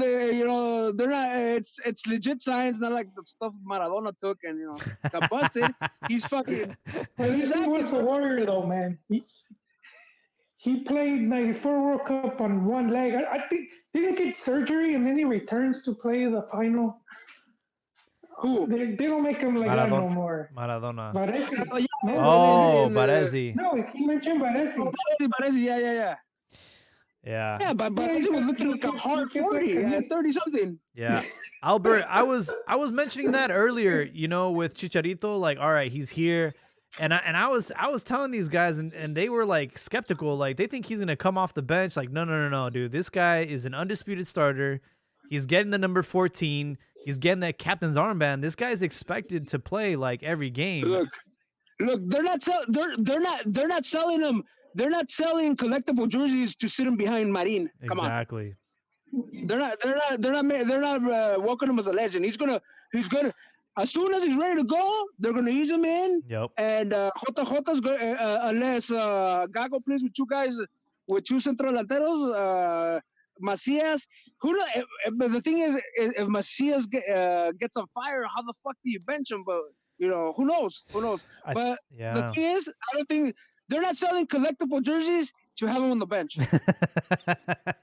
Yeah, exactly, dude. This guy, I mean, think about all the weight of this transfer. I don't think people have realized the impact. The sponsors, everyone that's did in. Did you see the Walker video? Did you see the Walker video? Mauri's in it. Come on. Yeah. Yeah. They probably made the video. Huh? He made it. Yeah. And that was what was cool when they posted all those clips. The cycle. Yeah, he made it. Yeah, he probably made it. Yeah, he probably made it himself. Yeah, I mean they're probably gonna sell. I mean, there was a rumor that they're gonna make his documentary, like a movie. Like, I mean, they're going all out with this. Well, it's a prodigal son. I mean, he left. It's a fucking Bella who left without debuting with the big club and then denouncing Chivas, like, oh, you know, it's another club, or like he would. Chicharito, was it Chicharito at the League's Cup Showcase last year? He was practically crying when they asked him about Chivas. I know, dude. Yeah. And you know what? Honestly, when's the last time Chivas had a guy that could a hero, a real fucking hero? I mean, Salcido was a hero. I mean, Vega, they want to make him a hero. He was not a fucking hero. I think Bravo. It's Chicharito. When he returned. Bravo, yeah, a guy that from the cantera, a guy. Yeah. Yeah, it didn't even have to be the cantera. Look at Ramon Ramirez and los Maldo, guys that fucking red and white. Yeah, yeah. This guy's literally like homegrown, the prodigal son. You know, I think it's a big deal. Yeah. But I think like it's a big win for Liga MX, right? Great for sponsors, great for revenue, and I think everyone. Like I said, like he's not coming here to come off the bench like a super sub, bro. This guy's. Chicha's grandfather played for Chivas, right? Yeah. Yeah. His grandfather, I think, played for Chivas. Yeah. Okay, there you go. And his dad. Yeah, Thomas. Yeah, all right. And he scored the World Cup. Chivas. Is that I think played in Morelia? The grandpa played for Tecos. I think he played for Tecos and Puebla, and maybe Morelia. Who the dad? Yeah. But and they said, I don't know how you made that World Cup squad in '86. It was real weird. Well, but fun fact, the grandfather scored against France. Yeah, and that what 1950? What was it? 1950 was and it? Then he was. I wasn't around, me, Albert. But here's the fun fact. I one of those, man. One of those early cups. But his grandpa was at the stadium when Chicharito scores against France. And when he called him señor, no, that he finally scored in a World Cup, so he told him, so le dijo, ahora sí te voy a llamar señor porque anotaste en un mundial. Yeah. I think I mean, he's a likable guy. I mean, you know, the Mexicans by nature are haters. Like, let me give you an example. My buddy interviewed Marco Fabian. My buddy interviewed Marco Fabian at the indoor team he's playing right here in Ontario, and he got 1 million views. And TikTok, but you know, most of the comments are just fucking calling Marco Fabian a borracho. So I mean, we're haters by nature. I mean, that's probably Jaime. Nah, I don't shit on Fabian. I actually, when he was at the Philadelphia Union, I went to go cover him here in San Jose, and there was primarily all Chivas fans in the stadium. Like, they all loved him. And then at this indoor game, half of the fans were fucking Chivas fans. A fucking game in an indoor soccer game in a fucking on a Tuesday. He's playing where is he playing? Ontario? Ontario with the Empire Strikers. Like right now? Like right now, yeah. He debuted 2 weeks ago. Yeah. Oh, that's We crazy. almost If you guys want to send me to get some Wi-Fi. coverage, I'll be happy to. We should. We should, We dude. were gonna pay $10 to him That's to I, get a shout I, I out to literally I Cortina. literally live 20 minutes away from the Remember? stadium, and I got the Holy shit. contact for the PR. So Oh, nice, dude. Yeah, that'd be so hit fun. me up. Some videos, some interviews, whatever you want. Yeah, we need to compile a list of questions. Yeah, There's some good and ones. Boss is playing with him, and I think it's not a bad deal. What I read from the LA Times is he's getting paid 25,000 for the 6 month season, Oh, wow. and I think he's getting housed in Rancho Cucamonga, which is a nice fucking Oh, area. yeah, I've been there. I got family in So- the IE, so I know that area very Well, well. I live in Espera, which is like 30 minutes. It's on the way to Vegas, 20 minutes north. No, Is- 30 minutes north of. Is Rancho Cucamonga in the Friday after next? Yeah, right, exactly right there. Yeah, with cousin Carla. Taste the air. He's telling him with to Carla, taste yeah, the with air. Carla, Like, yeah. it's clean. It's pretty nice, yeah. It's so nice. The white people wanted to get rid of Rancho. They just wanted to call it Cucamonga. But they said, fuck no. Serious? Are you joking? Or The white people want to they say, want to attract. and they don't. No, Rancho doesn't represent us. We're just Cucamonga. It's gonna attract the wrong people. It's attracting the wrong kind. Also, Yeah. talk about LA Times. Not a good time to work there. Well, what's the name? I'm not working. I haven't worked there since 2019. But my buddies do. My buddies Oh, shit. Edward Kawich and Jal Herrera, and they thought the guillotine was on them. But what I read in the opinion, what they told me is they went by seniority.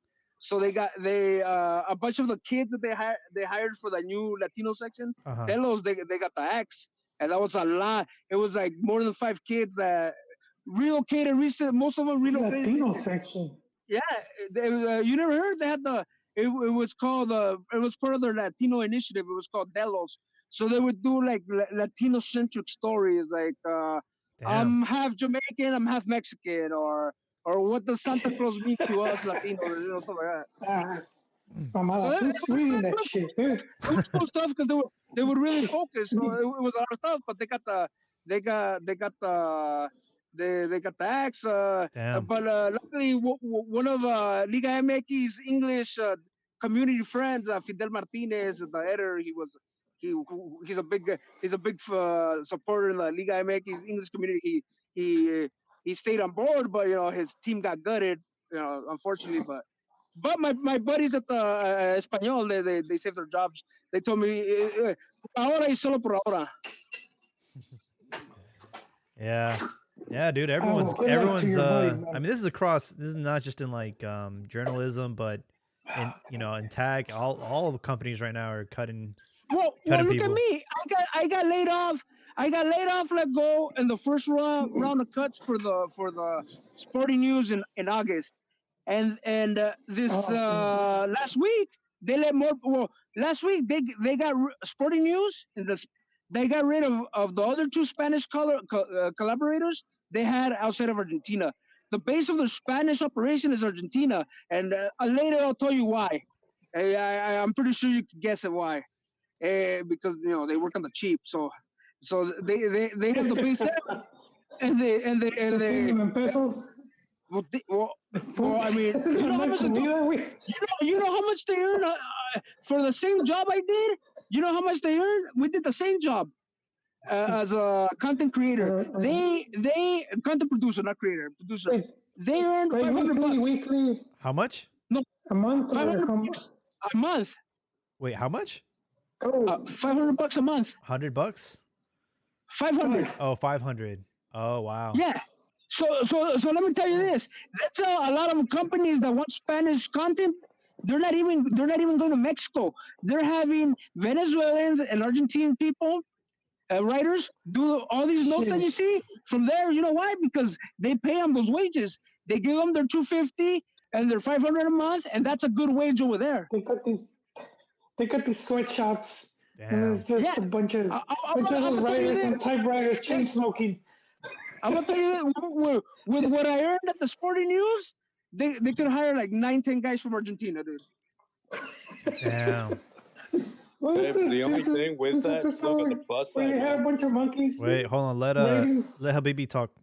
I was just saying, like, at the Oh plus yeah, side, go on. with that, if any listeners, they're trying to get into that kind of space, take advantage of that, man. Hire someone from the Philippines, a virtual assistant, for like Sorry, guys. $5 an I'm hour, outsourcing all of you and to start. India.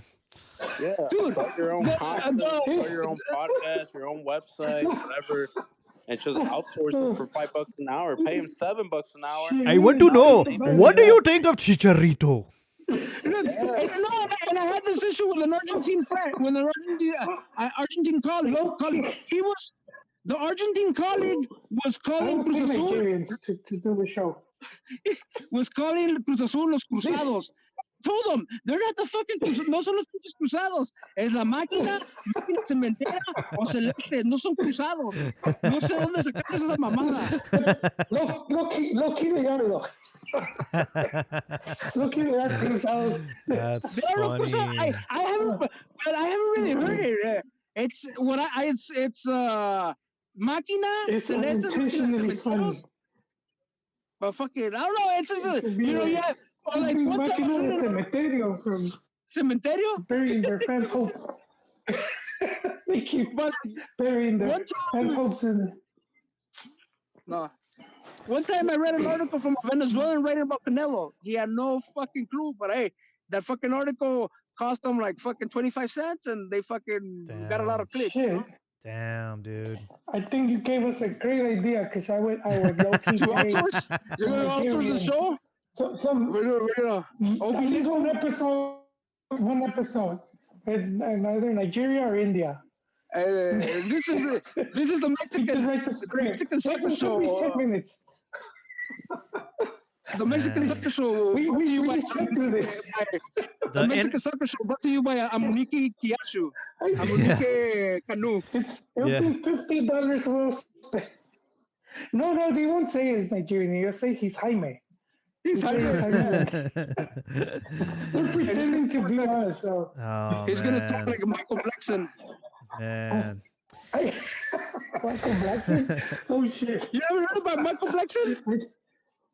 Yeah, he makes fun of. He says that he's so black. Yeah, he does like Cat Williams says that he forces the African. Yeah, Cat Williams says he forces the African accent, but who knows? Yeah. You got to do what you got to do to get ahead, man. And Hey, if that means dressing like a woman, hey, fuck it. if that means playing indoor soccer in Ontario, playing for Corona 6-packs, hey, Yeah. dude, fuck it, dude. Hey, him and Ponce, they're fucking. Hey, and if that means training at your local YMCA, Oh, is Ponce there? Ponce is there, yeah. Oh, They brought him wow. 3 days. Hey, if you guys want me to go, I'll go. Take some video, do Yeah, whatever. that'd be you guys want dope, me to dude. do, interviews. We should Send me talk. out. Yeah, send me a message. Yeah. I'm literally 25. I got the contact with the PR, and Nice, I have dude. a season pass. Yeah, dude. We'll make it happen. I for think. Twitter, for like Twitter or Insta, like So- to do Yeah, like a whatever you guys video want. type interview. Yeah. And I think Ponce talks English, so we're good. What you need to do is outsource Ponce as a personal trainer. They start posting flyers like. Nah, dude, his one-on-one singing training career. with He Ponce. can sing. Oh, you can No. sing? Yeah. We could probably get those fuckers on the podcast, I think. I think we can get them on there, dude. Everything you can. I got I got the contact of the PR, dude. We could probably make it happen. Bro, we should get Ponce and Fabian. I'm sure they'll do it for a 6-pack. Well, actually, maybe not Ponce, but I know Fabian would be like, he'd be down for they the. hear you saying this shit? Probably not. Anyway. Nah. But No, it will be serious. when he when he came to when when he came to San Jose, like the fans were like basically ripping his clothes off, and he took off his shirt, he took off everything. They fucking asked for his chones, bro. He took off his shorts, bro. Like I've never seen a player do that before. It was wild. Well, at least not here in Argentina. Yeah, not here. They don't strip them over here. Yeah. Allá en Argentina los dejan sin calzones. Damn, dude. What'd you guys think of Messi going to El Salvador, man? It was a World Cup. It was a World Cup final atmosphere. It was Oh Coachella. yeah, It I was a think World I see you Cup. It guys was were. It was everything. it was everything. It was Walt Disney. So the stadium, everybody. It was the whole thing. So the stadium comes No, everything. but you know what? It does speaks a lot to like the big turnaround that country has had with Bukele as president. And he's Oh, it's eradicated a lot fucking. of the violence, It's and he's my friend told me that there's parts. It's like like if you're in the U.S. It's like totally changed. She said you could after dark, fucking you had to go inside. Now you could go cruise, and then Damn. they have this cool beach called Surf City, which is it's practically like Cabo or something like that. It's fucking beautiful. dude, yeah. I don't know if you saw like in their main, I think it's in their capital, like where their capital building is. They I think the Chinese company built this massive library, Ooh, the Chinese state of the art. Yeah. Government or Yeah, company, but still, he's done it. He gets criticized, but he's done wonders for that country. I don't know why they would get criticized. It's pretty basic. No, he gets criticized because he put a guard that especially since he wanted to put the country's entire coin in Bitcoin, and he wanted to do shit like that. But and he was gonna build a Bitcoin city and shit like that. He gets criticized by human rights people for not respecting that too. prisoners and prisoners. Yeah, because he tells them the prisoners you started rioting. He tells them you started. Les dice empiezan un motín y no les doy un grano de arroz. He has them. Yeah. Yeah, he put them to work because they used to do that here back in the days, the chain gangs, like in the 30s. Yeah, have you seen that movie Life with Eddie Murphy? Like that. I saw some of it, yeah, with Martin Lawrence. Yeah, you know what? It's a comedy, but it's a fucking sad story. The story is two black guys got wrongfully accused, and they spend more than 80 years of their life in jail. And that's supposed to be a fucking comedy. Damn. That's a fucking movie. Shit. Yeah. Going back to topic, guys. Chicharito, what is one goal that he scored that really stuck out to you that you're like, holy shit, man, that was incredible? For me, it was with the selección. The first one? Wait, the selección, the one he did against France, where he fucking got the World Cup. Yeah, that with Chivas, I can't really fucking remember one. Oh, he had one of his first goals was pretty good. I think was it against Tecos or Necaxa? I think it was Necaxa. His first game was pretty nice. The first game. It was the first game he played. Yeah. He ends up scoring some key goals in Libertadores because the spotlight at that point was on Pina Arellano. Yeah. Pina was looking like fucking something else, man. Yeah. He was looking like Ronaldinho. The Mexican Messi. He was insane what this kid was doing, and him and Chicharito were just almost at the same time. I was like salivating, dude. And Joe, sadly this guy gets injured.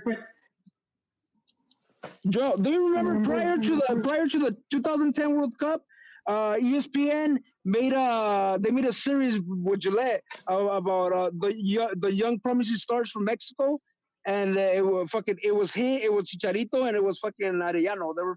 Arellano was seen as the next fucking guy. He was taking the spotlight. It was actually, he was kind of like taking almost all the spotlight. And some of the goals, you could put some of his goals. He went in Libertadores. This dude was something else. But even though I've seen those goals, He was made of glass, unfortunately. Yeah. Oh yeah, the porcelana. But the goal that stuck out to me because I saw it at the stadium. It was New Zealand. He scored off a header. He jumped and he got looked like he got 6 feet up in the air, man, and he scores. And it was like the before the World Cup. It was one of those before the World Cup games. Oh, it was 2010 February in the Rose Bowl. Yeah. Yeah, good memory. I remember. See, well, I was there, dude. I was there. Remember, I think he subbed off for the Nigris or they. I don't know if the Nigris started or Chicharito started. One of them started, and then I do remember it was the Nigris, and that's what Bravo Luna was trying to make the squad. I remember that game. What about Habibi? Yeah, good memory, dude. Habibi, what you got? Sauce. Wait, sorry, I was reading something. What was the question? Your favorite Chicharito goal, or at least one that like really sticks out to you. That's like, holy shit, man, next level shit. Just overall. Yeah, like one that just comes to mind. Definitely the France one. The France one. His first one with Real Madrid against Deportivo La Coruña. I've never seen him score a goal like that. It was like a golazo from outside the box. Yeah. Yeah, it was he like scored some Chivas, dude. Yeah, he did. And the thing was that they were up like 6-7 something at that point. Yeah. So he didn't even like celebrate like crazy how he should have. He had goals against was it Toluca or Tecos? Can't remember. The back header one against Stoke City. Oh, that was dope. That was dope. I also enjoyed Chelsea. He destroyed Chelsea. Yeah. Chelsea. I think he had a goal like in the first 20 seconds against Chelsea. That was for the Premier League title too. Yep. Yeah. Do you guys remember this fluky one he scored? It was in the EPL where he falls and the ball rebounds off the back of his head. Yeah. And he gets up like fucking like he doesn't know what to do. That's a Chicharito for you. Wrong, and the ball hits where he kicks the ball, and the ball hits him in the face, and it goes into that was his first one at United.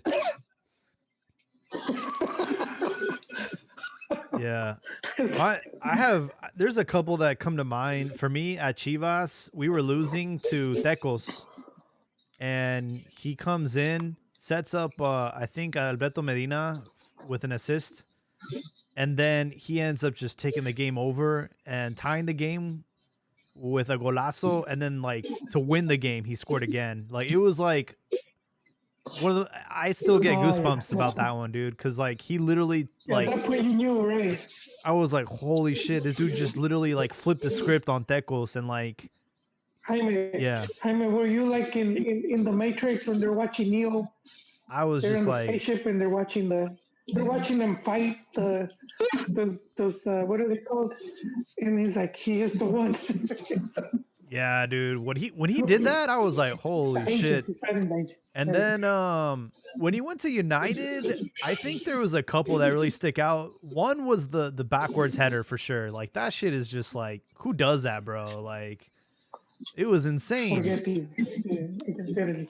There was, you know, when Madrid, the one that comes to mind is I think the one where Ronaldo gives him the assist, and then Ronaldo comes and takes the spotlight. The Champions League, yeah, that one, yeah. Yeah, I think that was a tap in, and everybody likes that goal because it was a tap in, you know, because it was like it was a big clinical like game, you know, against Atleti, and it was to get them to the semis of the Champions League, so it was a pretty big deal. But he had a really nice build up play goal with James Rodriguez, and I really like that goal at Madrid. And then there was also what was another goal that he scored that was like mind blowing? Honestly, the goal he scored against New Zealand, that was insane, bro. Yeah, that's the one that was, it's a header. You know the one that doesn't get a lot of credit? Which one? The one he scores against, because obviously the one he scores against Argentina in 2010 where he splits the two defenders and fucking it's because we were losing. He controls the fucking ball. Yeah, it was he cut it down to 2-1 or 3-1 where he fucking splits fucking Heinze and he fucking and he scores. It's overlooked obviously because of fucking the score, but that was a good goal. Yeah, that was a good goal. Yeah. No, but that one, so I remember that game, the New Zealand game, because he missed like an easy one earlier in the game, and then he comes back and he does that. Like he had so much air, dude. Like that's one thing that I don't know how he like his vertical leap is insane. You know, in the New Zealand game, I was behind one of the goalposts, and I remember it fucking. I think it was Jonah's debut with the team. He launched a fucking missile. It fucking post. whistled through my fucking ear. Yeah. Oh, really? That shit fucking whistled, man. I was like, what the fuck? Yeah. Yeah. I was at his I guess like his debut. It was in San Francisco against Bolivia. That was his first goal for the selección, and then he scored that one in New Zealand, and that's when people started to realize, holy shit, this guy might squeeze into the World Cup roster, and he did. But you know why he squeezed in? He squeezed in. He squeezed in because fucking Sabah suffered an injury. I bet you if Sabah doesn't get injured, fucking Aguirre fucking leaves him. And Aguirre, some of his boneheaded moves. And Guilla got. I mean, Chicha at Libertadores. But I mean, Chicha, like Libertadores, he was just massive. And then in the league, he was on fire. So I mean, he was scoring every fucking game. You know, yeah. it was fire. I think that honestly, you know, I hadn't seen anything like it. That he squeezes in, despite being that, you know, that heated, and he's still just, you know, and it's like you said, we can't put it against Aguirre to do something boneheaded like that. Honestly, I mean, you saw what he did. He still played Franco over him. He played Franco. Yeah, an injured Franco. Injured, bro. An injured Franco to boot. Yeah, and I think Marquez told him, hey, put the kid in or some shit like that, I think. I think that's like Aguirre, 2 peas in the pod. Nah, you know what? I think honestly, remembering that fucking torrid pace he had in the Clausura 210, I hadn't seen a magical fucking run like that. Henry's run a year ago, it was cool, but it just wasn't as fucking magical as fucking Chicharito, you know? But you know what? It's totally different. You know, Chicharito was 20, 21, 21, and fucking Henry was already, you know, it was already in his 30s. It was good, but it just wasn't as fucking magical.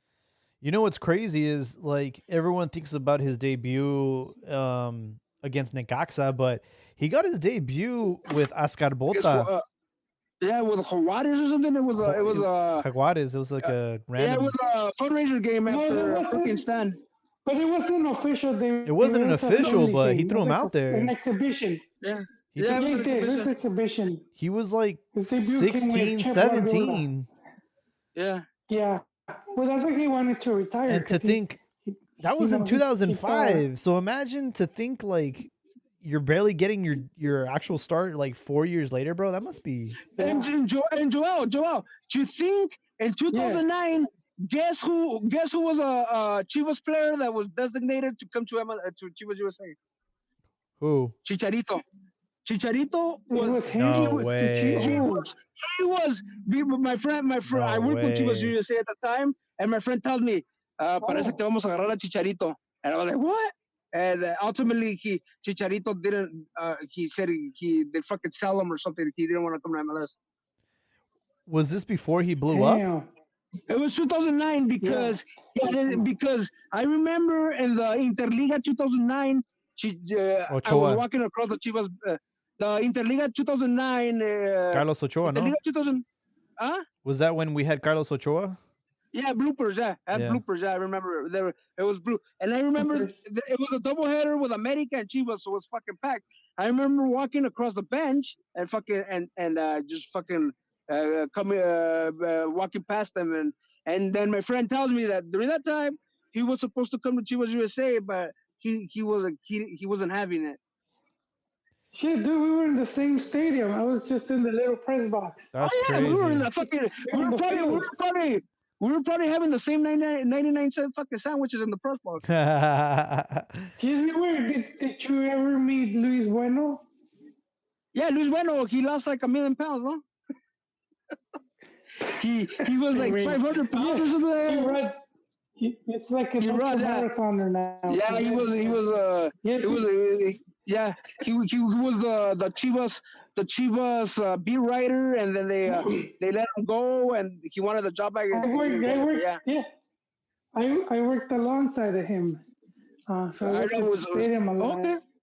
Was Scott French, yeah, all that. So All yeah, that. if you, That would have been I a didn't that know would have been a that, sad but then story, dude. Imagine him at Chivas USA. Oh my god. oh, And you know what? Ultimately, that story was real life. one more, one more for Albert. You met Keegan. Was it Keegan Pierce?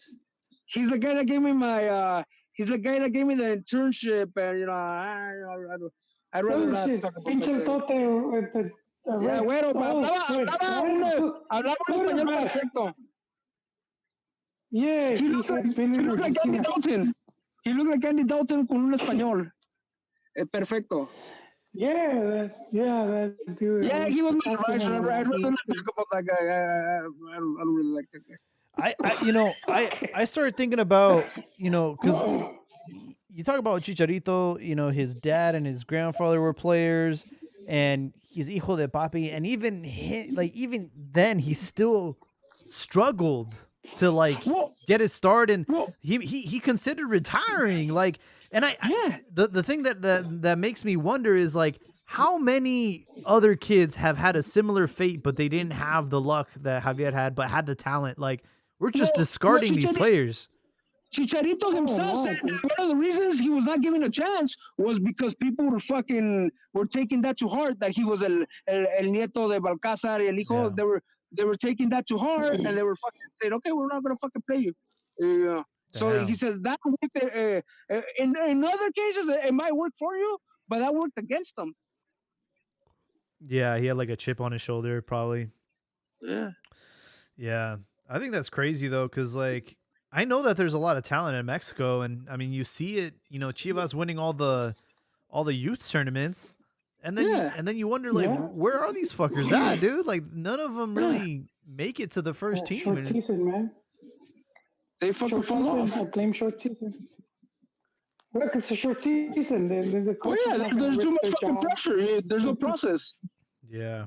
You can't trust the process when fucking the axes on your fucking head every week. One of my favorite players before he got injured was Sergio Avila, man. That was El Gauchito, El Gauchito. Yeah. Well, he was part of that. Was the same guy? Was he also no, he was El Gauchito. That's another guy. El Gauchito. Yeah, El Pitufo is another guy. Avila was El Gauchito because he looked like the mascot from the '78 World Cup. Mm-hmm. So that's why they call him El Gauchito. Do you remember Borboa? Yeah, Borboa. Mm-hmm. Borboa. He used to do the backflips when he scored a goal. I remember. They actually, Hans took him to Ajax. Oh shit! They were gonna get him, and then he got a bad injury, and then that was that. I remember Edwin Borboa, Isaac Romo. You guys remember that guy? Let me tell you a story. Wait, first, Albert, because you work there. Go for it. Yeah. They told me that the players at Chivas USA used to call him Slow-Mo. Yeah, they were fucking with that, and then fucking Hector Cuadros. I think he had a fucking nickname because he couldn't score. It was a bunch of trash players, tell you the truth. Hey, Cuadros took the number 10. No, didn't I tell you this story already? So El Negro Sandoval, who's not a rookie, they sent him to the United States, and Villagrana said this. Villagrana said that one of the first things that Sandoval said es que quería hacer el amor con una afroamericana. Entonces era una de sus metas. Yeah. So obviously the guy didn't last. Worth hearing again. Yeah. He came from. Did he come from America though? Because I know he ended up in America. He was in America after. I think they bought him off. If I'm not mistaken, when he was from. So in the winter of 2005. La Volpe calls up three new guys: Guardado, Olvera from Santos, and I believe Sandoval. I don't know if he was playing. I know he came up with Chivas, but he was with Juarez or something. Not Juarez. Juarez. Wait, he came to the United States when? In 2005. With who? Who? To Chivas USA? Yeah. So okay. Yeah. All right. So he got called. he got called up by La Volpe, but I'm not sure what part of 2005, because in 2005 he in the summer of 2005 he's doing the no, I'm mistaken. In the February of 2005 he does the preseason. Okay, he does the preseason with Chivas USA. Then they let him go, and he catches fire with another team. And I think La Volpe calls him in November or December 2005. He calls him along with Guardado and Olvera when he's trying out players. Oh. So even though he flopped with, I need to verify, but even though he flopped with Chivas USA, he was having a good moment with another team. I really don't know what time. And fucking La Volpe, those amistosos, I think it was against Poland and Chicago, I'm not sure. He fucking calls him. It's with him. I know for a fact he calls him. He calls Olvera and Mono Olvera from Santos and with Chivas, and Guardado. Those are three new guys he brought, La Volpe brought. So it says he had 2 international appearances, 2005 against Hungary, and then 2006 Hungary, yeah, against Hungary, Ghana. Well, I got because I will go to some of for the Chivas USA, and they would get very little media coverage. So I went the day before the first match, and Hans was there. He was overseeing the training, Hans Westerhoff, and then the coach was Thomas Rongen, the other Dutch guy. But I saw him, and there was no one, dude. So I just went to say hi, and he ended up talking to me. Or I ended up talking to him, but he told me about Sandoval, and he was saying that he had the talent to be in the national team. He said he was very talented, but that he lacked the professionalism. Yeah. Like he said, it was a waste of talent. He said, this dude parties too much. It says that he said he was sold to Jaguares because of his frequent his disciplinary issues. Yeah. And then and that's where La Volpe calls him up. He got caught with 2 pounds of cocaine like 2 years ago. Oh shit! Oh wow, that's pretty cool. He's still partying. He's a great kid. He's part of the all prison team. Wasn't it the portero from Monterrey, the Gato Ortiz? Yeah. The all prison team. Of cocaine and the Nubian goddess. Yeah. Fuck.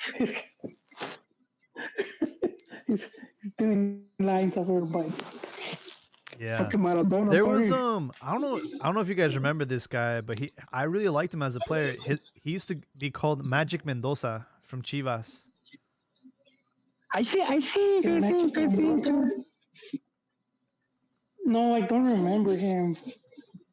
I remember they would call him Magic sometimes. Was it? I wonder if he played with El Chore Mejia around that time. His name was David Mendoza, but they called him Magic Mendoza. He was really good. And Magic. I don't know what time. I don't it remember. It was like in the 90s, like 2000, 90s, 2002 to 2003. Yeah. Okay, around the Saucedo and Bravo around. Yeah, that dude got like shot to death. Yeah. Oh shit! Damn, that's horrible. Yeah, I know. God damn. You know what's another horrible story? Remember el Carioca Andrade del Atlas? He lost a leg because he was partying and he was. Oh yeah, he got in a car crash. Yeah. They said that in that generation, because it was Osorno, el Metralleta Cepeda, I forgot, and los Cuatro Fantásticos. Remember they would say los Cuatro Fantásticos, el Gonzo González, Luis Pérez, and fucking. They threw the final against Toluca. Yeah. They said that guy in that generation, that he was after Marquez, he was the most talented guy, but he just didn't have discipline. And they call him El Carioca because he played like a Brazilian and he didn't have discipline and he fucking lost a leg. Damn. Shit. Yeah, like that really good player at Pachuca that like died in a car accident. I forgot his name, but he was. Oh, that's another one. Yeah, but he that was just tragic. That El shit was. Pokemon. Huh? Pokemon? Hernán, el Pokemon, la ballena, I think. That No, guy. Hueso Gladia? No, it wasn't Gladia. No, it wasn't Gladia. It was Hernán. I know they call him El Pokemon because I was watching the final and fucking Jorge Ramos would put stupid nicknames and he called him fucking Pokemon, Hernán el Pokemon. And it was, I think, days after Pachuca won his first title, beating Cruz Azul. He fucking died in a car accident on the way to Hidalgo or something like that. Hernán Lavalle. His name Hernán was something. his name Oh, was you're right. his name was Pablo Hernan Gomez. There you go. Yeah, Oh, there Gomez. you go. Yeah, that one. What was his nickname? Well, I don't know. Fucking Jorge Ramos called him fucking Pokemon. I don't know if he. I don't know if he had. No, I'm going after the Mexican. I'm going after the Mexican one. Yeah, I know. It's like those fucking Luis Omar Tapia nicknames that nobody gives a fuck in Mexico.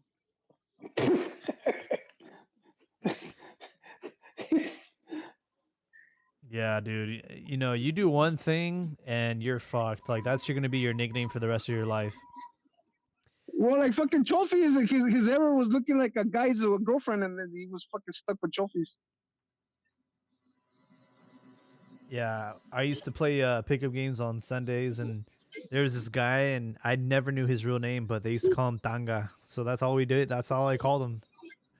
Well, when I played soccer after playing football, you know, I wanted to get in touch with my roots, so I played soccer, and these fuckers, they told me, "Oh, pareces un pájaro negro, te vamos a llamar Sanate."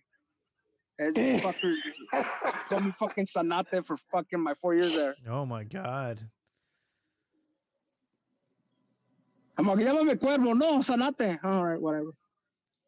Damn.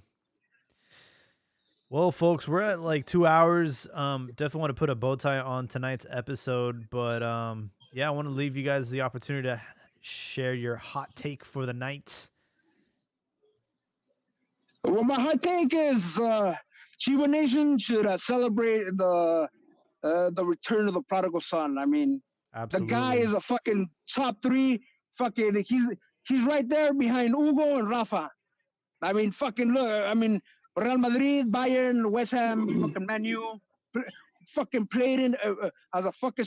I don't think even Hugo played in a fucking European Championship final. I mean, the fucking guy was a fucking.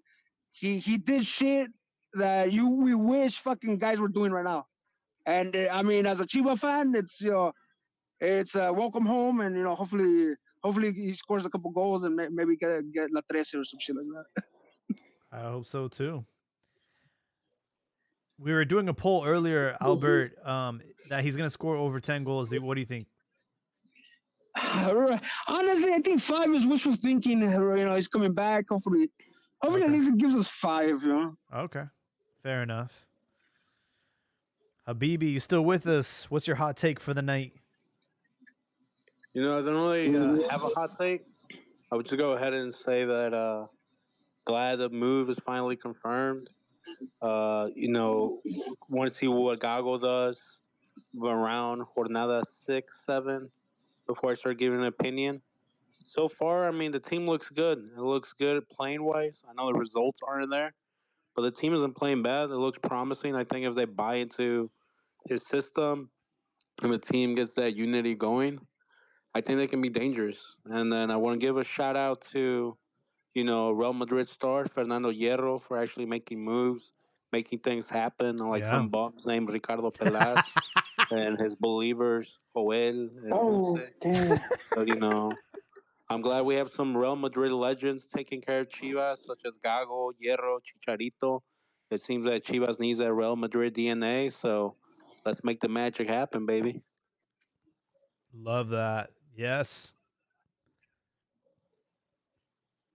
I think it's very interesting that we have Gago, Hierro, and Chicharito can all say they wore the colors of Real Madrid, and now they're at Chivas. I think it's an incredible story. Joel, what you got for us, man? No real hot take. Just happy to see Chicha back at the club, and I hope he could have a proper send off to his career, even fairy tale type if he gets to land in the national team. Awesome. Hey, man, thanks for joining us tonight. Again, Thank you. big shout out to our sponsor tonight, Manscaped. Save 20% and free shipping with promo code Cantina at manscaped.com. I don't have a hot take. I do think that today was an incredible roller coaster. It really hit me in the nostalgia feels. Because, if you guys haven't known already, like Javier was my favorite player. He's probably what like Santi is to like the new generation now. Just like exciting, scoring goals, playing in Europe, and seeing him go from like hero to like legend. It really makes me proud.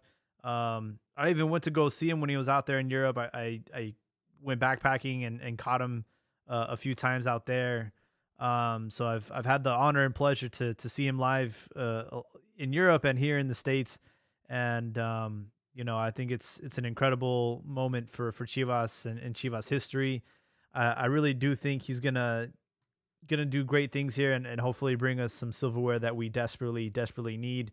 I do think he's like the final missing piece in the offensive position. We don't have a clinical striker who puts him away.